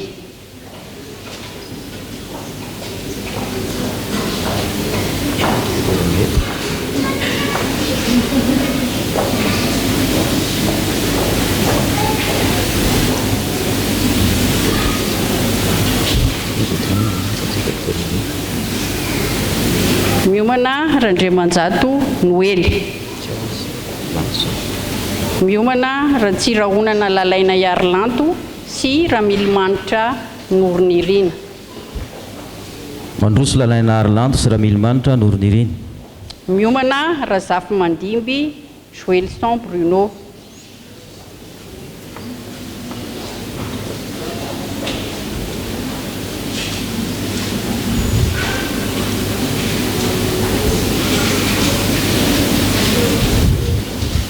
mandroso Razafy Mandimby Joelson Bruno.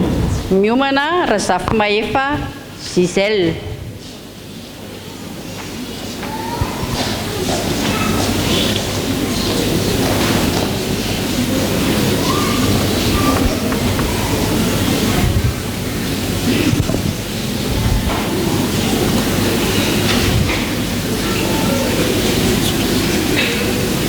mandroso Razafy Maefa Giselle.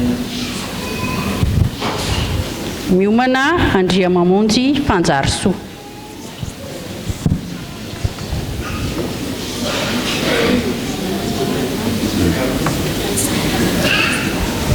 mariana fay Razafy Maefa Giselle no mamarana ny lisitry ny olona ary miditra ny décone perinasitsika.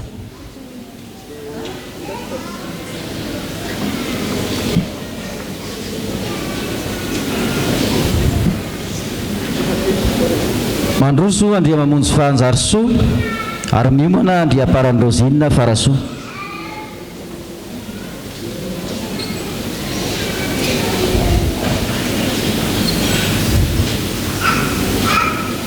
mandroso Andriaparanyrozina Farasoa ary miomana Antanirina Soa Lantotiny.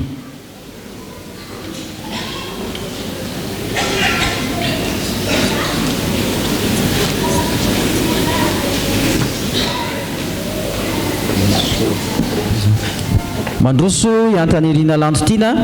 miomana Onsoa Fanjaheritiana.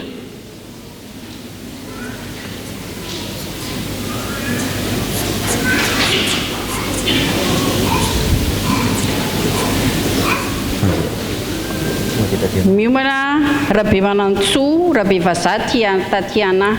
mandroso Rabe Manantsoa Rabe Vazaty Tatiana. miomana Rabe Adjason Olivia Michel.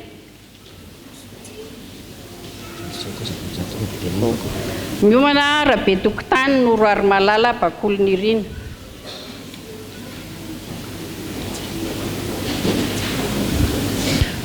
mandroso Rabe Tokotany Noroary Malala Bakolonirina. miomana Rafaramiadana Nivisoa Michel.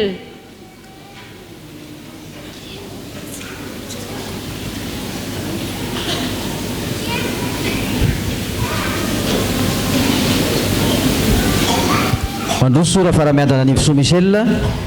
miomana Rahary Manampisoa Tina Michel.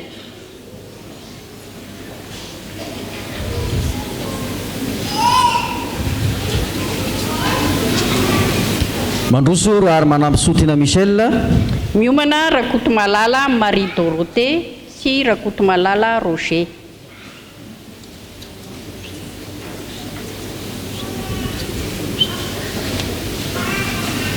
mandroso Rakotomalala Marie Dorothée sy Rakotomalala Roger Arthur. miomana Rakotonarivo Romy Valentina.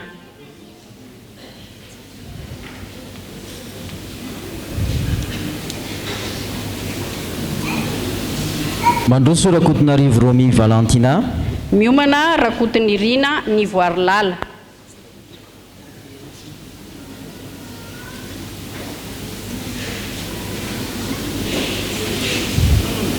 mandroso Rakotonirina Nivoary Lala.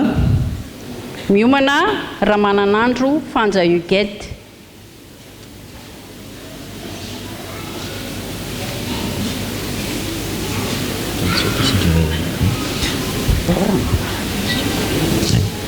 mandroso Ramananandro Fanja Huguette.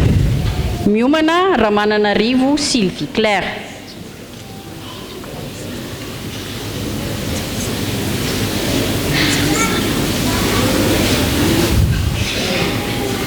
mandroso raha mananarivo Sylvie Claire. miomana raha mananoro ny aina nivo.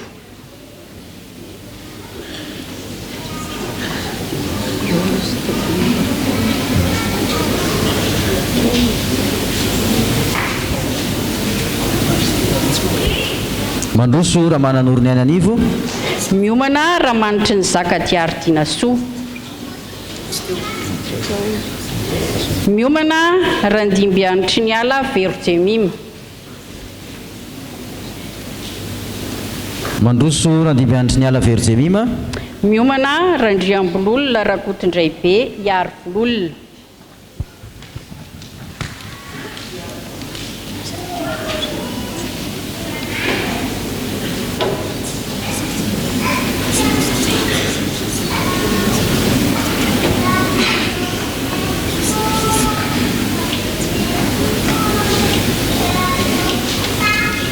mandroso raha ndriambololona raha kotondray be hiary vololona. miomana raha ndria miaro soa noro hasina.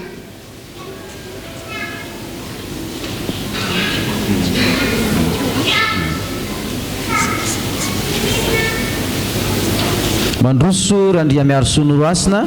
miomana raha rivola velomanana kanto anitry ny aina.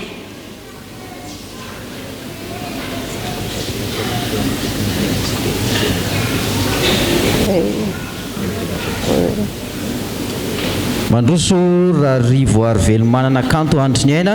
miomana raha soazana amparany ary malala paquerette.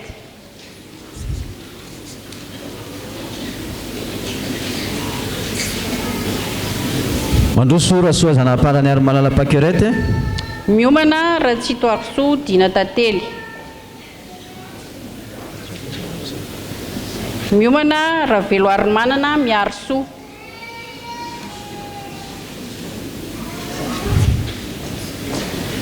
mandroso raha velo ary manana miaro soa. miomana raha velo ary manitra voangy Adeline.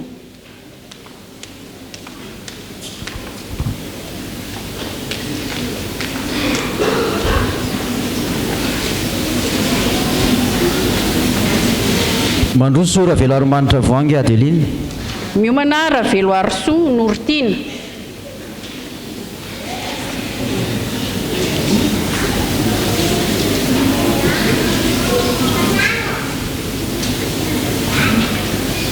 mandroso raha velo ary soa Nortina. miomana raha velo John Marie-Ange tiana voahirana.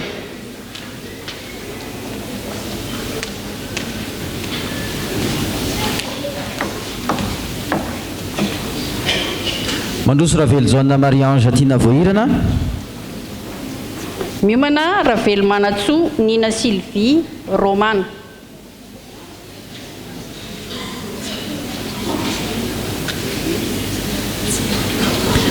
mandroso raha velo manatsoa Nina Sylvie Romana. miomana raha zafy ary soa Eleonore.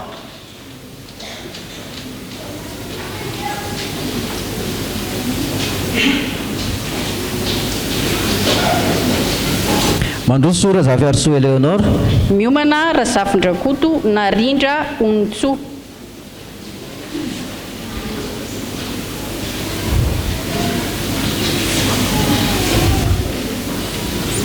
mandroso raha zafin-drakoto Narindra Onotsoa. miomana raha zay ary soa Francine.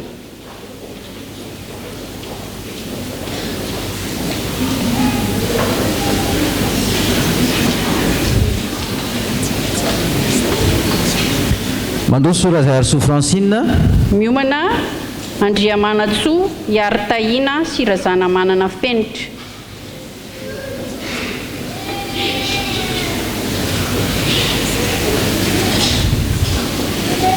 mandroso andriamanatsoa ary tahina sy razana manana fenitra. miomana andriamanjato mamy ndriamahery sy ramiandro soa mbola miaro tsoa.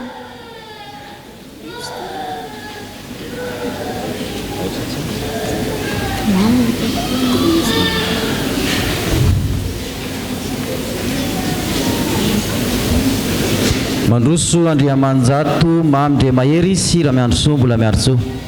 miomana andria miarana tahina valohery sy randriana aribako tiana bakoly aribelo.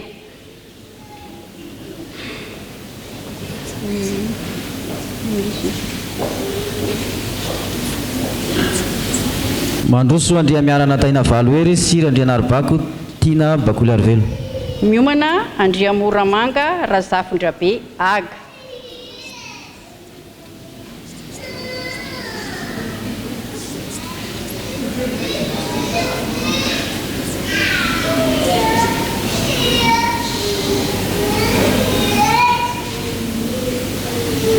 mandroso andria moramanga razafondrabe haga miomana andrianandrasana joelina richard clément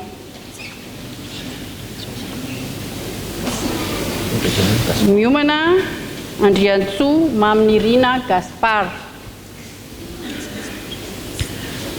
mandroso andriantsoa maminirina gaspard miomana andriantsy mialina samy manana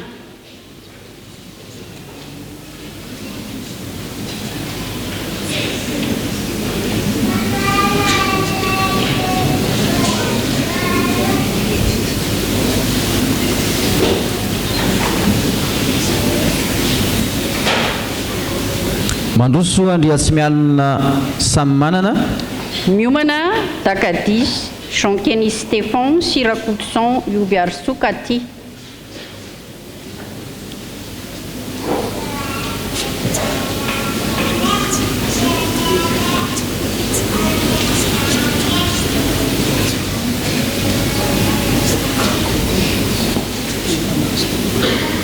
mandroso dakady jean-keny stéphane sirakoutson oby arsokaty miomana fetra ary mihoatra iainana valina marcel sy ramaefarivo norery-lalandy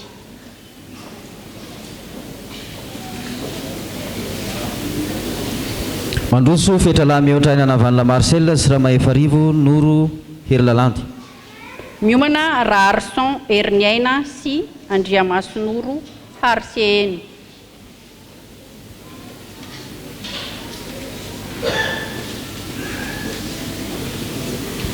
mandroso arson herniaina sy andriamasonoro harsieny miomana rabeaja ary sataklovis sy rinasoa andriarimanana andrianasolo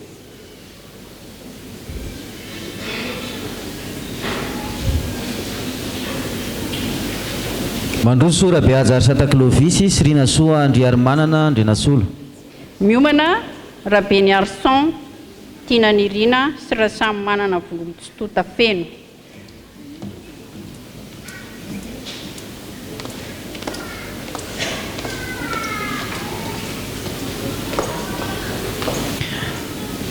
mandroso rabeny arson tianarinirina sy raha samy manana volo tsy tota feno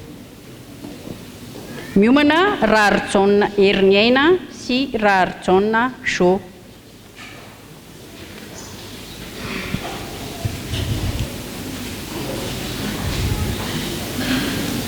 mandroso raharjauna herniaina sy raharjauna jo miomana raharson jean aimé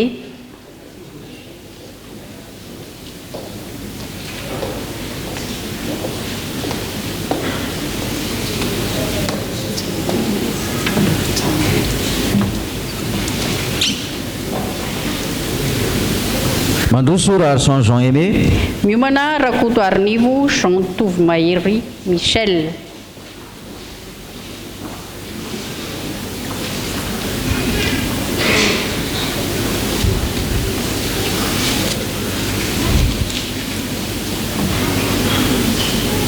mandroso rakoto arinivo jean tovy mahery michel miomana rakoto arinivo tadelo oliva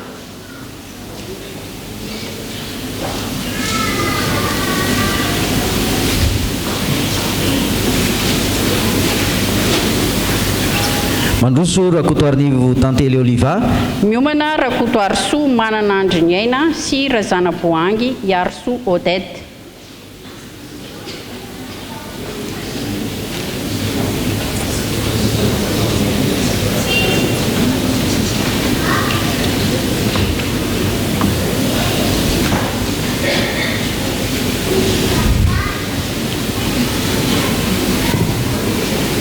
mandroso rakoto arso manana andrianiaina sy razana-bangy arso odette miomana rakoto arson olivier sy ravelo ary manana farahaina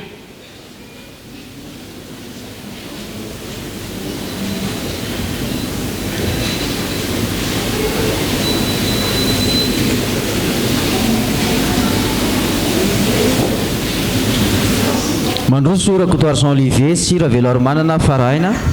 Miomana Rakotoavana Zoniaina. Miomana Rakotomalala Andriambahiny Arifetra sy Andriatovoery Yanitra Kristina.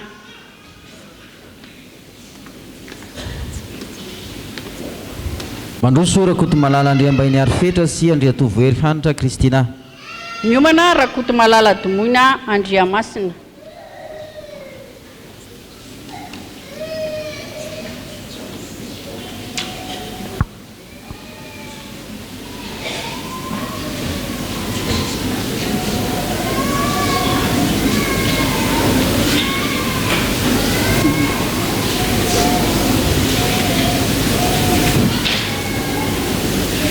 Mandroso Rakotomalala Domoina Andriamasina.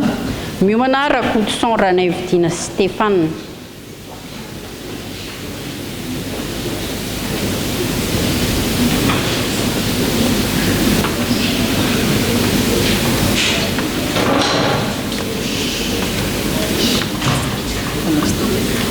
Mandroso Rakotoson Ranaividina Stéphane. Miomana Rakoto Voralambo Aina.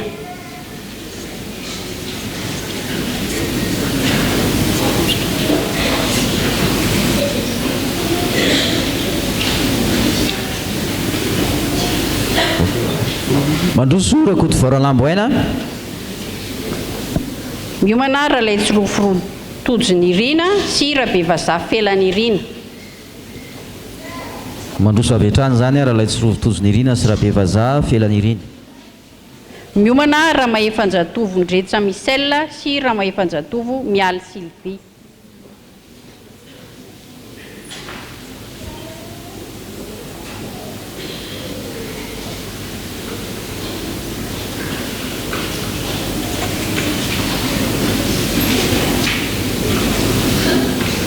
Mandroso Ramaefanjatovo Ndretsa Michel sy Ramaefanjatovo Mialy Sylvie. Miomana Ramarokoto Tefinanary Georges Aimé.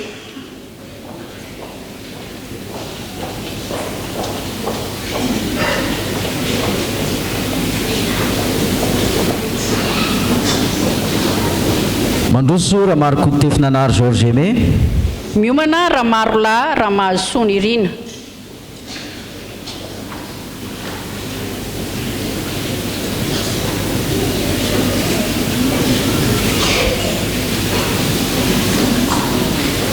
Mandroso Ramarola Mahazo Sonirina.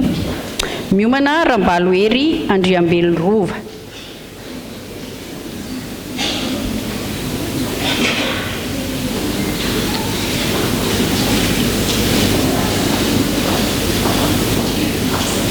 Mandroso Rambalohery Andriambelorova. Miomana Rambalohery Tahina sy Ravangonirina Lalaina.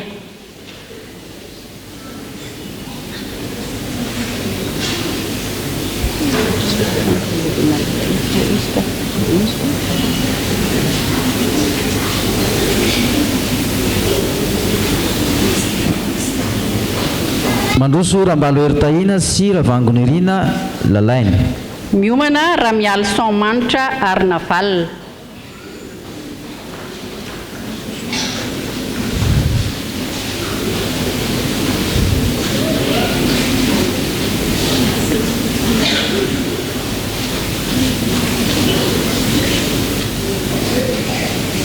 Mandroso Ramialy Sanmanitra Arnavalna.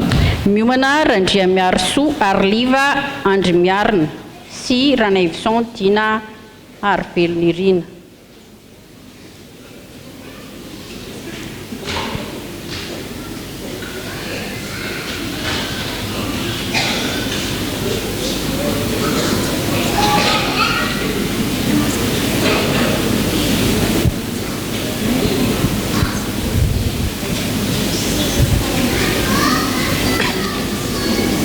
Mandroso Ramiandroso Arliva Andriamiarina sy Ranaivison Dina Arvelonirina. Miomana Ramiandroso Narjona sy Rabarson Benja Vololoniony Lalaina.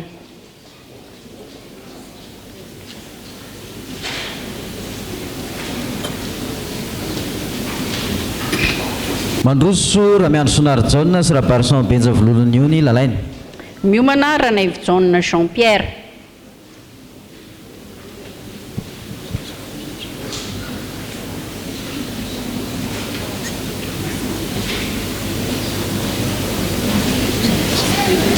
mandrosorana avy-jaona Jean Pierre.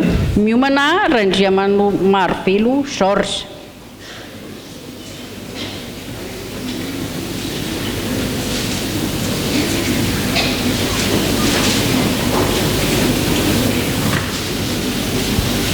mandroso Randria Marovelo George. miomana Randrian'Almanana Maminirina.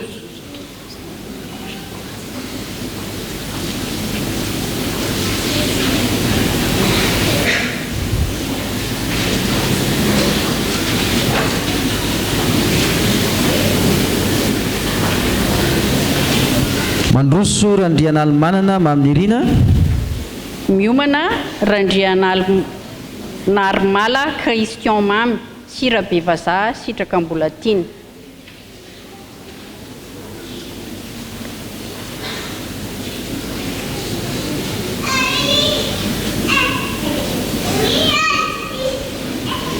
mandroso Randrian'Armala Christian Mamy Sira Bevazaha sitraka Ambolatiny. miomana Ranjoanson Patrick Nirina.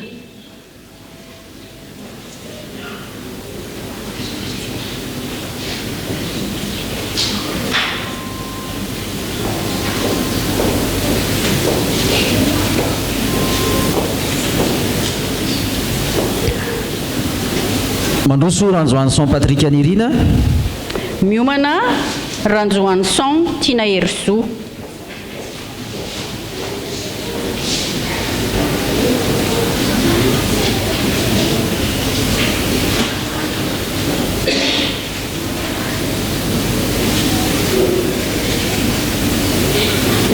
mandroso Ranjoanson Tina Herzo. miomana Rasamy Arlala Ertina Sapin sy Razoanananivo Marie Chantal.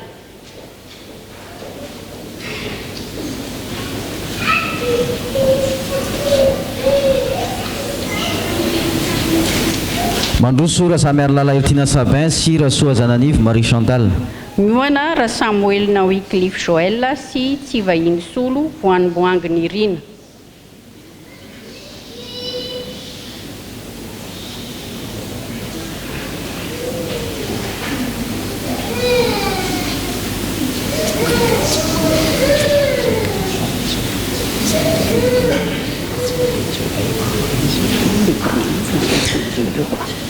mandroso Rasamuel Wycliffe Joël sy Tsivahiny Solo Voanimboangy Nirina.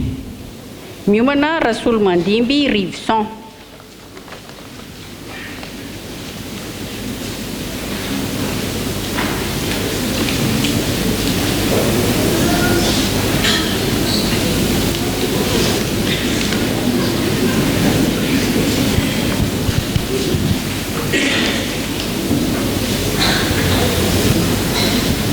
mandroso Rasolo Mandimby Riveson.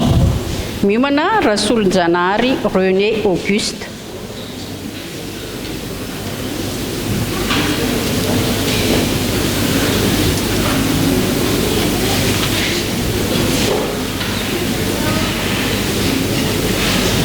mandroso Rasolonjanahary René Auguste.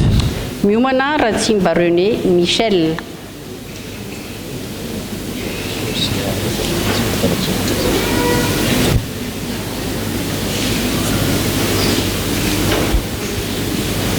mandroso Ratsimba René Michel. miomana Ratsirahonana Patrick Arvelo sy Rajoarson Maminirina Bako Arvelo.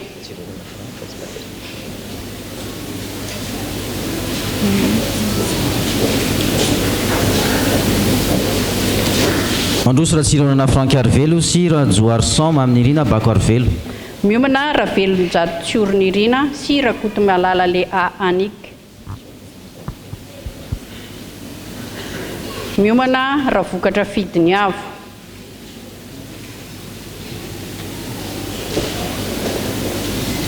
mandroso Ravokatra Fidiniavo. miomana Ravononjatovo Serge Andrianjafy sy Ramialimanitra Lalamianta Miaminirina.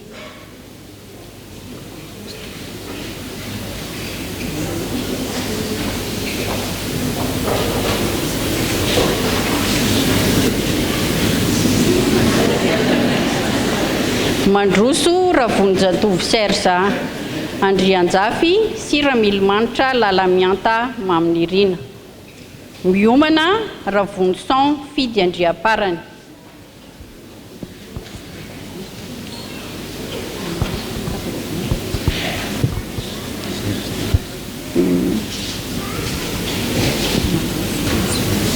Mandroso Ravonson Fidy Andriaparany. Miomana Razafy Panjarija sy Rakotomavo Tsiky Milamina.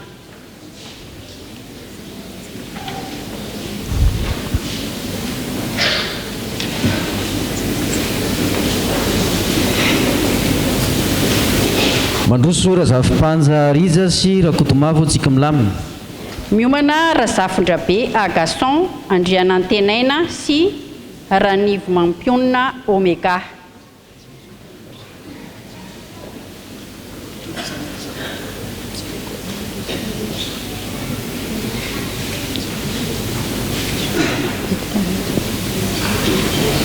Mandroso Razafindrabe Agason Andrianantenaina sy Ranivo Mampionina Omega. Miomana Razafindrakoto Andriataina Zo.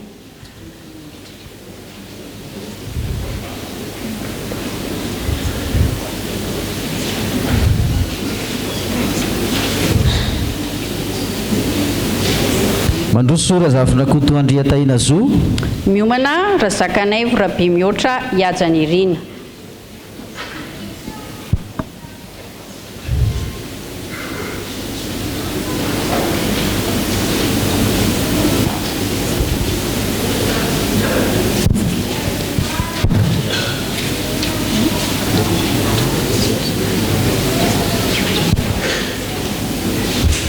Mandroso Razakanaivo Rabe Mihoatra Iajanyirina.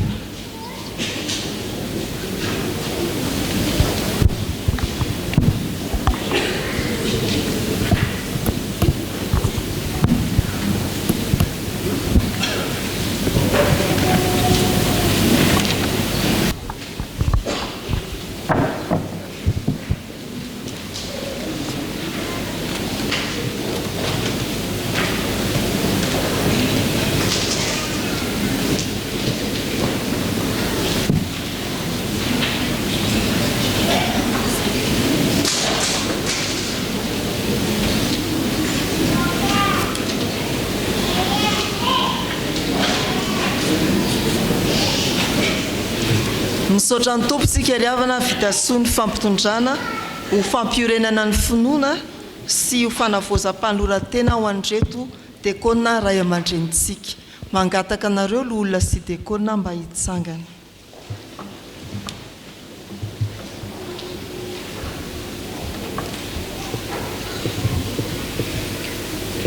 Hoy ny soratra masina, ny anaran'ny tompo mahatoko izao teny izao. Raha misy olona maniry ny asan'ny mpitandrina dia maniry asa tsara izy. Ny dekona koa toy izany ihany, ho maotina, tsy miroteny, tsy tia divay be, tsy tia arena maloto, mitandrina tsara ny zava-miafina ny amin'ny finoana amin'ny fieritreretana madio, ary aoka izany toetra eo aloha dia vao anao ny asan'ny dekona izy raha tsy manan-tsiny. Tanterao ny fanomponao. Ivavaka isika. Misaotra tompo fa nampatsivinao anay tao anatin'ity fanompom-pivavahana ity, ny asarobitin'ny fiantsoana, ny alehiben'ny asa sy ny famasinany ny antsoana ao anay dekona sy loholona, ary indrindra ny atsaran'izany fanompona izany. Miankina aminao tanteraka izahay eo am-piheverana no avin'ny fanompona tsirairay, ary indrindra manantena ny fitiavanao amakivaky izany lalam-panompona izany ho tonga ao amin'ny mandraka izay nao tanteraka eo amin'ny fanjakanao. Indreny ny ankonanay na ny tonga teto na ny tsy tonga, enganery tompo tena iaina ny fahasoavana izay natefanao taminay izahay, ary tsy izay ihany tokoa no fianarana ho an'ny mino, fa ireny ankonana ireny araka ny fanekena izay nataonay teo anatrehanao sy ny vavolombelona maro. Dia hotarianao hatrany ary izay amin'ny toyny izao fanompona masina izao, ataovy voatahiry sy maharitra ao aminao. Misaotra Jesosy Tompo amin'ny anaranao no ivavahanay toy izany. Amen. Petraka ianareo. Manohy isika araky ny ezaka nataony ny fikambanan'ny dekona sy ny olona dia misy ny fafana fanondrona ny anaran'ny fiangonana ao ampiavinao. Ho tonga amin'ny fanokafana izany fafana izany isika riavana. Koa izao ny fandaminana. Ny hira faharoapolo ataontsika rehefa tonga ny ivelany any ireto tompon'andraikitra ireto dia hijanona ny hira. Ny ray aman-drentsika nitondra ny afatr'Andriamanitra teo miaraka amin'ny vadiny dia ny mpitandrina amin'ny vady momba ny biraon'ny fiangonana, ny biraon'ny fikambanan'ny dekona sy ny olona ary ny biraon'ny komity ny fahadimy amby 20 taona. Makivaky ny lalantsara iny sika hiazo ao an-tokotany anao ny fanokafana ny fafana manondro ny anaran'ny fiangonana. Hira faharoapolo.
Ampifaliana riavana no anatrehantsika ity fafana manondro ny anaran'ny fiangonana ity izay no avaozany fikambanan'ny dekona sy ny olona isan'ny tsangambato hanamariana ny taonjobily akoatran'izay efa vita ny arahantsika nanokana ary amin'ny efitranony dekona.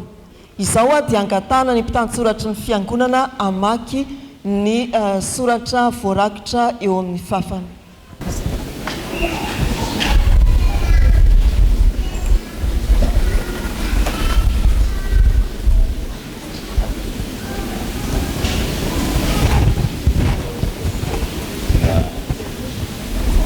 Ho voninahitr'Andriamanitra no amakina izao teny voasokatra eto amin'ny fafana manambara ny anaran'ny fiangonana izao. Fiangonana Jesosy Kristy eto Madagasikara, sodaparitany Antananarivo andrefana, fitandremana isotro fitiavana. Hoy ny soratra masina arak'izay voasoratra ao amin'ny Abakoka toko 2:2 amin'ny anaran'ny Tompo manao hoe soraty ny fahitana ka atao velona tsara ny soratra eo amin'ny fafana mba ho azon'izay miazakazaka ho vakiana azy. Amen. Hitarika antsika amin'ny vavaka ny ray aman-dreny mpitandrina mpanampy ny tonian'ny departemanta ny fiangonana. Eo amin'ny mivavaka isika riavana. Misaotranao izay Andriamanitra raha afaka maneho hitamaso ireto mpanomponao dekona eto amin'ny FJKM isotro fitiavana ity tamin'izay efa vita nefa koa amin'izao fafana izay sokafana amin'ity anio ity izao dia tena tsiaro tokoa izay mamaky izany fa fiangonanao Jesosy Kristy ity fiangonana ity ka hanomezana ny fahasoavana sy ny fitiavanao Andriamanitra hitaizana amin'ny finoana ary indrindra ianao Jesosy Kristy no ampahatsiaro ny antso eo amin'izay rehetra mamaky izany fafana izany. akinina aminao mandrakariva ny asany dekonina sy ny lolona eto amin'ity fiangonana ity mba handroso hatrany, handroso amin'ny teny sy ny asa tsara rehetra hitombo amin'ny finoana ka ho vavolombelonao ho reharehan'ny fiangonana dia ny FJKM isotro fitiavana izany ary manampy koa ny fiarah-miasany amin'ny mpitandrina mba hampandroso hatrany izao faritra misy ny fiangonana izao dia amin'ny anaranao Jesosy Kristy, amen. Eniaritra avana dia toizana ny hira teo ary iverina any amin'ny misy azy avy ireto tompona andraikitra.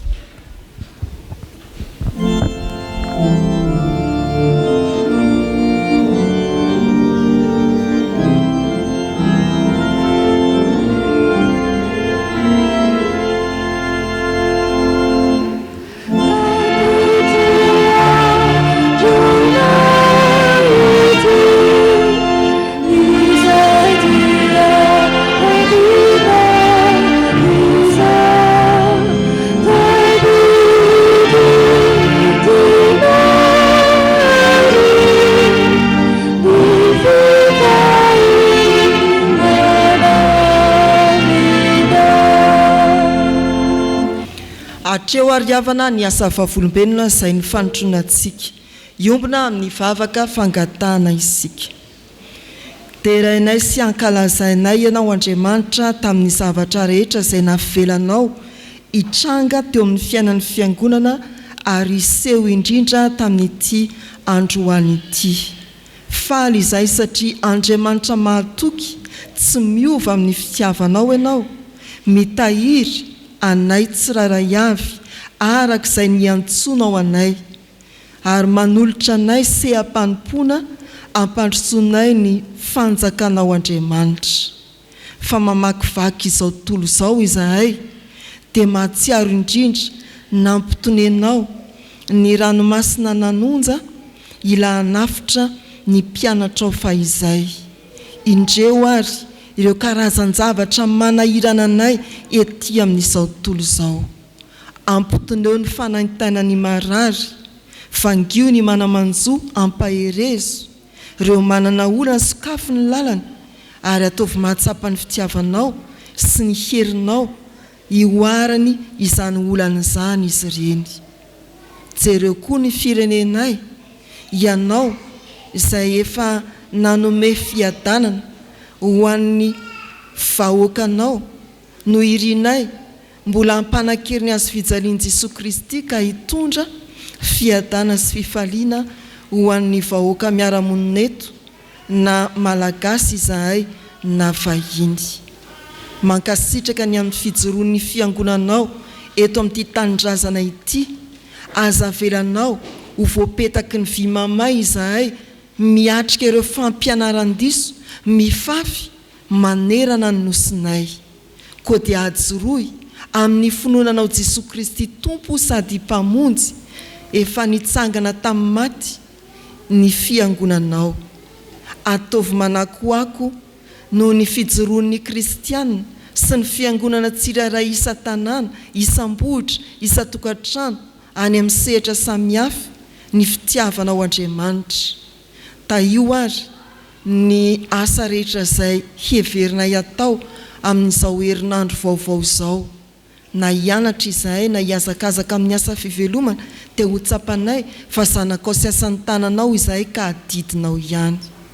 Raio akekezo izay rehetra mangeta hitalalina tokoa hiavao amin'ny asa fanompona, anisan'izany ny fikambana amin'ny dekona sy ny olona no tronina iteto.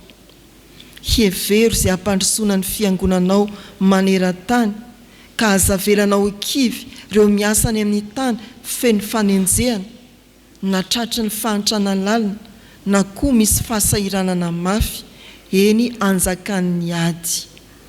Petsaka ny zavatra tiana hiangatahana aminao Andriamanitra, indro eo ampelantananao ny fiangonan'i Jesosy Kristy eto Madagasikara, hampahery ny tompona andraikitra isan'ambaratonga ho aminy ane ianao na ny birao mpiandraikitra foibe na ireo mpanatanteraka isanisan'ny avy. Maro sampanana tokoa ary tena hiazakazana raha-baky teny ny asa fa tsy ho sasatra izy raha miazakazaka ary andeha tsy ho reraka.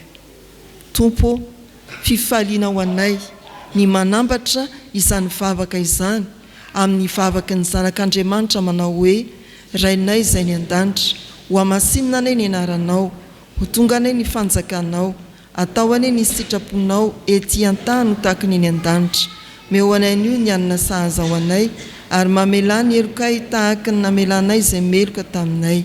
Aza mitondra anay mifakapanahy, manafahanay amin'ny ratsy, anao ny fanjakana sy ny hery ary ny voninahitra mandrakizay. Amen.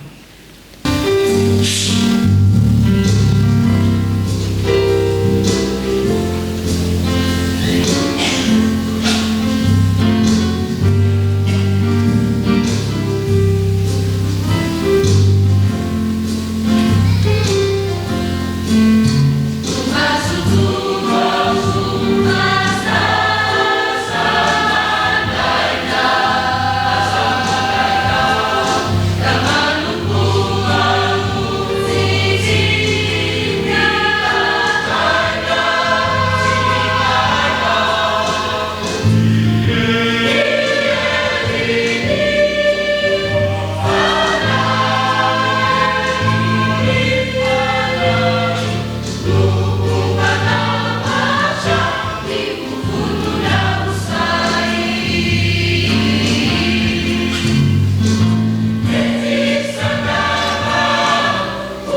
raha isy ry havana nitsodrano izay tononona amin'ny anaran'i Jesosy Kristy Tompo ary ho tanteraka amintsika ane izany. Fiadanana ane ho an'ny rahalahy ary fitiavana mba amin'ny finoana avy amin'Andriamanitra ray sy Jesosy Kristy Tompo. Ny fahasoavana ane ho an'izay rehetra tian'i Jesosy Kristy Tompontsika amin'ny fitiavana tsy mety levina. Amen.